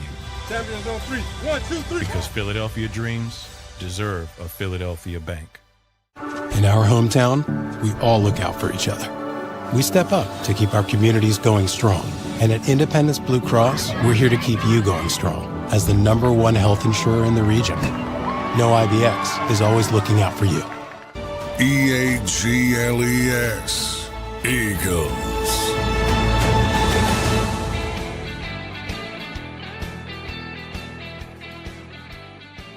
Let's see if we can get to 250 in likes. Please hit that like button. You guys have been great. By the way, Lane Johnson tweeted out on his X account, hate us because they ain't us. Yeah, that's a good one. I like that. Hate us because they ain't us. Man, it's good to be the champ. It's good to be the king. Hey, You don't like it? Stop it. That's my philosophy on the tush push. Dude, they're great because they're great in the O-line. Plain and simple. John McMullen's right. You could outlaw anything you want. The only way you're going to stop that play is if the Eagles stop having good offensive lines. Okay, I mean, that old line is like the Packer line back in the day. They ran. Do you know that that's one of the formidable plays besides that Packers? There were two plays that Vince Lombardi ran that were essential in the championship run of 5 titles in 9 years. You know what they were? The Packers sweep and the quarterback sneak. 2 plays. Running the ball. That's what made them great. Here's what makes the Eagles what they did a year ago. Running the ball and the quarterback sneak. Isn't that funny? It could be 1967 or it could be 2025. It doesn't matter. If you're great in the O-line, you can't stop teams. Dude, I don't know how. It's like here. If you're a football team right now and you have a top flight quarterback like a Josh Allen or Lamar Jackson or any of these other guys, and you don't have the best O-line in football, what's the point of having those guys? You guys know what I feel about Josh Allen. But if Josh Allen doesn't have the best offensive line in front of him, it's a moot point having him. I mean, you can have a lesser player at quarterback. And Hurts is lesser talent-wise than all of those other guys. Doesn't matter. Jalen's got the O-line. And as long as Jalen has the O-line, he'll have the better resume. Hurts doesn't have to throw and be a prolific passer. He just has to win a game. Plain and simple. It's not a knock. His resume's better. Hey, Sills, you cough up crow feathers when you need to remind folks we are Super Bowl champs. Also, Allen sucks. Dak too. Yeah, whatever. 2903. Your caboose quarterback had a hell of a Super Bowl. Actually, 2 Super Bowls. Okay? Actually, 2. And I'll just remind you, M. Reyes, you ripped the team apart.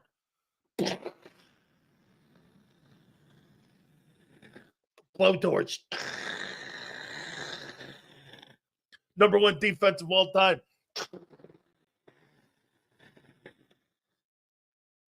Threw a grenade to the top defense in the NFL. Just threw a grenade to it. How you doing? Hey, Sue. Yep, that was a hell of a team. Hell of a team, Sue. You know, do you guys remember 3 months ago how good that Eagle roster was? Hey, Sue, it's probably like one of your ex-boyfriends. Man, that guy was really good looking back in the day. Couple ding-dongs and devil dogs. Guy grabbed a couple extra LBs. Yeah. Now look at him. He looked like he ate that guy. Yeah. That guy used to be a really good-looking dude. But now, you know, he's M. Reyes. Now he's M. Reyes. You remember, Sue?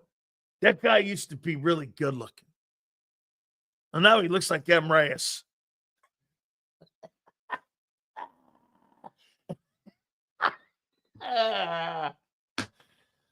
Oh, my God. Holy cow. Yeah, that guy was really great looking. My God. Yeah. Sue really liked that guy. Funny. He now looks like Twiz. Oh, my God. Yeah. All right, real quick here. This is a question for Howie down there with Kay Adams. Leave my girl Kay Adams alone too, man. All right? Just a question. Just a question. So, Derrick Henry's getting a contract extension by the Ravens. All right? Lamar's getting a contract extension by the Ravens. When does Jalen Hurts get one? He's Super Bowl MVP. Hey, Pump. When does Lord Hurts? When does he get his extension? When does Lord Hurts get his contract extension? Sills, and we found out who the 16 teams, that's a great call. 16 teams that want to green light the ban. I heard Howie and Lori were pressing those foes. How about this? They got 8. They need 8 more votes. Okay, they got 8 more votes they need to get for this thing to pass. It's going to pass because they floated in that weirdo doctor. Yeah, hey, Sue, when does Lord Hurts, when does His Majesty get his contract extension? Shit, Josh Allen got one. Lamar's getting one. Shit, Derrick Henry, I got it now. Barkley, he got his. When does Jalen Hurts, Lord Hurts, he's been knighted by the fine folks of Philly as His Highness. When does His Highness get his contract extended? Pump? Not sure? Well, shit, he just won the MVP. When does His Majesty, Lord Hurts, get his contract extension? Shit. They ain't got no money. They ain't paying him. They'll wait 2 more years. The other guys are getting, dude, hey, Pump, help me out on this. Didn't Lamar just sign that new $51 million contract? So he plays 1 year and they turn around and they're going to extend him again just after 1 year? Well, and they're not going to extend His Majesty. I'm just asking. This is what I do here. I just ask questions. Well, what are you doing?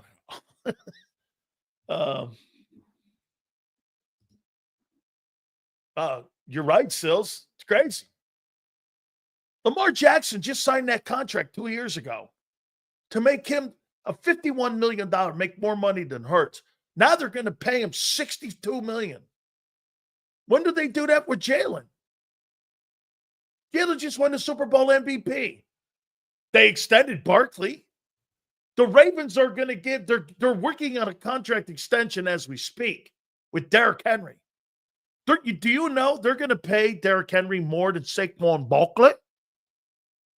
So they're going to pay Lamar Jackson the most money of any quarterback in the league, and they're going to pay Derrick Henry the most money of any running back. Well, when does that happen for Jalen? They're not getting similar contracts. He's going to make $65 million. You think Lamar Jackson's not going to make more money than Josh Allen? You're high. Well, hey, how about this? Would you pay Jalen Hurts $65 million a year? Who cares? We're winning. Yeah, I'm sure the agent doesn't give a shit about that either, nor does the NFL Players Association. Nice try, Ray. Don't work like that. Would you pay Jalen 65? I wouldn't do that. For a guy who throws for less than $3,000, not happening. No way. Pay the rest of my team. Yeah, I'd pay him. The guy at Army had better numbers. The money is way different. They don't have $150 million offense. The Bills don't have a $150 million offense. Oh, I know that. Same with the Ravens. I know that. You're right. You've got almost a $200 million offense. No, you probably do have a $200 million offense. Chris, the Ravens. Yeah, you're right. The tight end has money. Andrews. I know they just signed DeAndre Hopkins. He ain't making big money. The only money that they're making is that guy in the old line and Lamar Jackson. When are they going to, hey, really? You don't really believe that they should give Jalen a contract extension? All those quarterbacks better than Hurts can be better now. All those quarterbacks better than Hurts can be better now. M. Reyes, Jalen Hurts is not better than Joe Burrow or Josh Allen or any of them other guys. Just like Troy Aikman is not better than Dan Marino because he has 3 rings. Don't be stupid. Seriously, that's like trying to tell me you think Troy Aikman's a better quarterback than Warren Moon. Wait a minute here. So did Joe Flacco. He won one. Is Joe Flacco better than Dan Marino, Sue? Sue, do you really believe that Joe Flacco's better than Dan Marino? Do you? Because he won a Super Bowl. Do you believe that, Sue? That Joe Flacco is better than Dan Marino? Oh, okay. You want to? What does Allen win in one? Allen won one this offseason. It's called $65 million.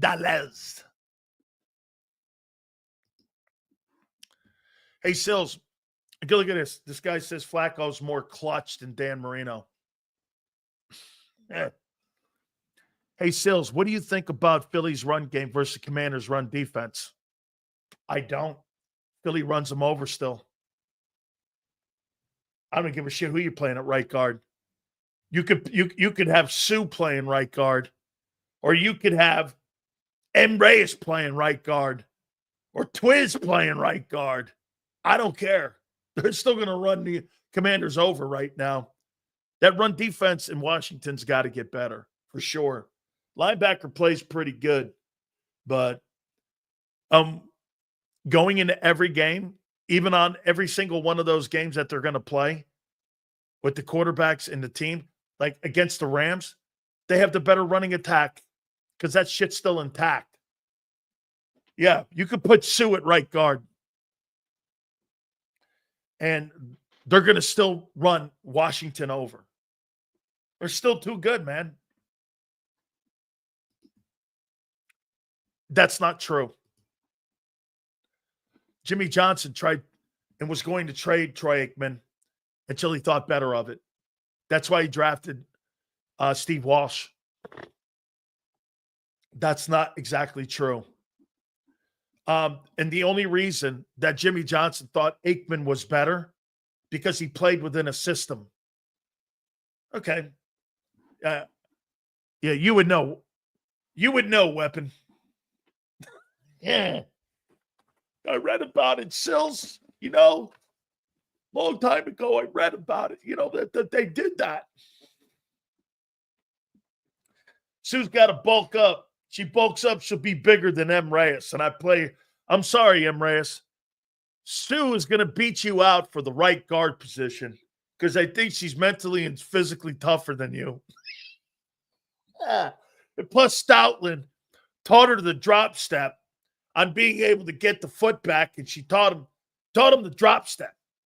That I don't believe that you have the capability of moving that right foot back. Sue does. She gets that foot back. She knows how to get it back there at the right guard position. Okay? Hey, Sue, the only thing M. Reyes ever smoked is a pole. Hey, Pump, I'd like to know who those 16 teams are, too. Because if I was the Eagles, I would be doing this. Look, watch this. All right. Rams, I'm going to run the score up on your ass. Okay? Let's see here. Green Bay, be prepared. I'm going to kick your ass too.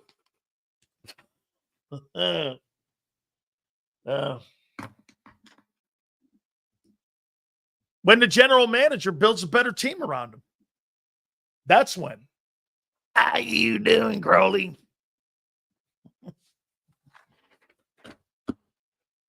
How you doing? Yeah. That's what I'd be doing.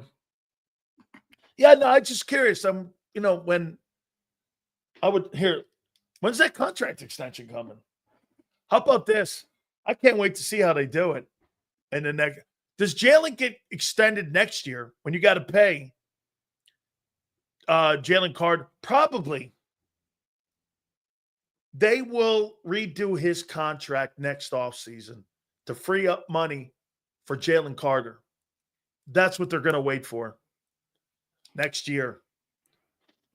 That's when they'll do that. Yes, sir. All right, folks, don't forget our great friends at Morgan & Morgan, number one injury law firm in the country. Over $20 billion recovered from our good friends for families across the United States, making sure that each and every single family gets the best service and making sure that they defend your family against these insurance companies that want to come in and try to undermine you. If you're ever injured, man, this is one of the best decisions that you'll ever make with over 1,000 attorneys from coast to coast. Morgan & Morgan is there to protect you and your family. Ultima and John Morgan have built this firm up, and I've known these guys for over 25 years. They're there to serve you and make sure that your family gets the best service possible. If you're ever injured, please do me a favor. Check out our friends at Morgan & Morgan at forthepeople.com/Big Sills or Pound Law 529. That's forthepeople.com/Big Sills or Pound Law 529. And do me a favor, you tell them Big Sills sent you. This is Eric. When he got injured in a car accident, he called Morgan & Morgan. He not only gets a lawyer, he gets trial lawyers like Sam and Jessica who are in it to win it. He gets his own investigators with briefcases, leather ones. And if you ever have questions, our customer service folks keep things rolling. Injured? We're your army. Morgan & Morgan, America's largest injury law firm. Your financial future is on the line. Are you ready for what's next? At Leone & Company Wealth Management, we help young professionals, business owners, and pre-retirees navigate the complexities of building and protecting wealth. For young professionals, we'll help you grow your wealth, plan for your future, and make the most of your hard-earned dollars. For business owners, we provide strategies to protect your company, manage risks, and create a lasting legacy for both your business and personal wealth. For pre-retirees, we'll design a plan to secure your retirement, ensuring you can live comfortably and confidently in your next chapter. Whether you're just starting out, managing a thriving business, or preparing for retirement, we're here to help you take control of your financial future. The first consultation is on us. Get the advice you need without the cost. Let's make your financial vision a reality. Take the next step. Scan the QR code to schedule your free consultation today. And of course, go Birds.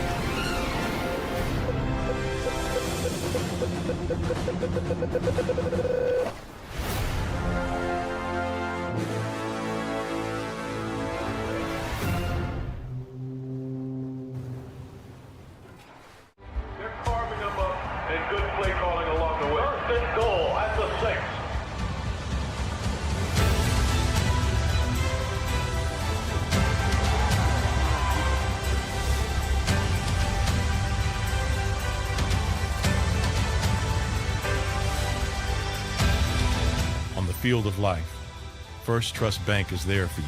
Champions on 3. 1, 2, 3. Because Philadelphia dreams deserve a Philadelphia bank. In our hometown, we all look out for each other. We step up to keep our communities going strong. And at Independence Blue Cross, we're here to keep you going strong as the #1 health insurer in the region. No IBX is always looking out for you. EAGLES. Eagles.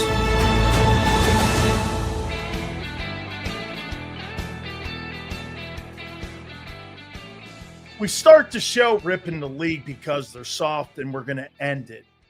NFL Commissioner Roger Goodell acknowledged there is little data, proof, but a clear potential risk with the tush push, and suggested that reverting to the old rule prohibiting pulling or pushing ball carriers would make sense. He was asked if he wants to see the tush push gone. So the commissioner is behind this entire onslaught of trying to get rid of the rule. This is coming from the commissioner's office.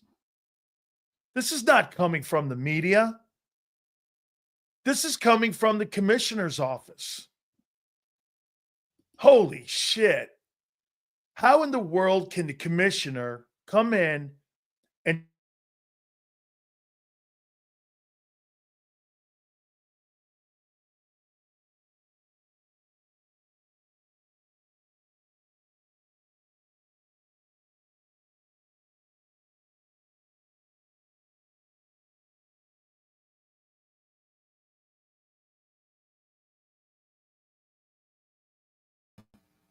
I guess we lost Sills in the final seconds of the show today. All right. Sorry about that, everybody. Sileo show is over. All right. That's going to do it. We'll catch you on the flip side at 6 p.m. I don't know what happened to him. He froze at the very end, but I'll catch up with him after the show. Appreciate all you guys listening. Don't forget to hit the like button on your way out, and we'll see you next time on JAKIB Sports.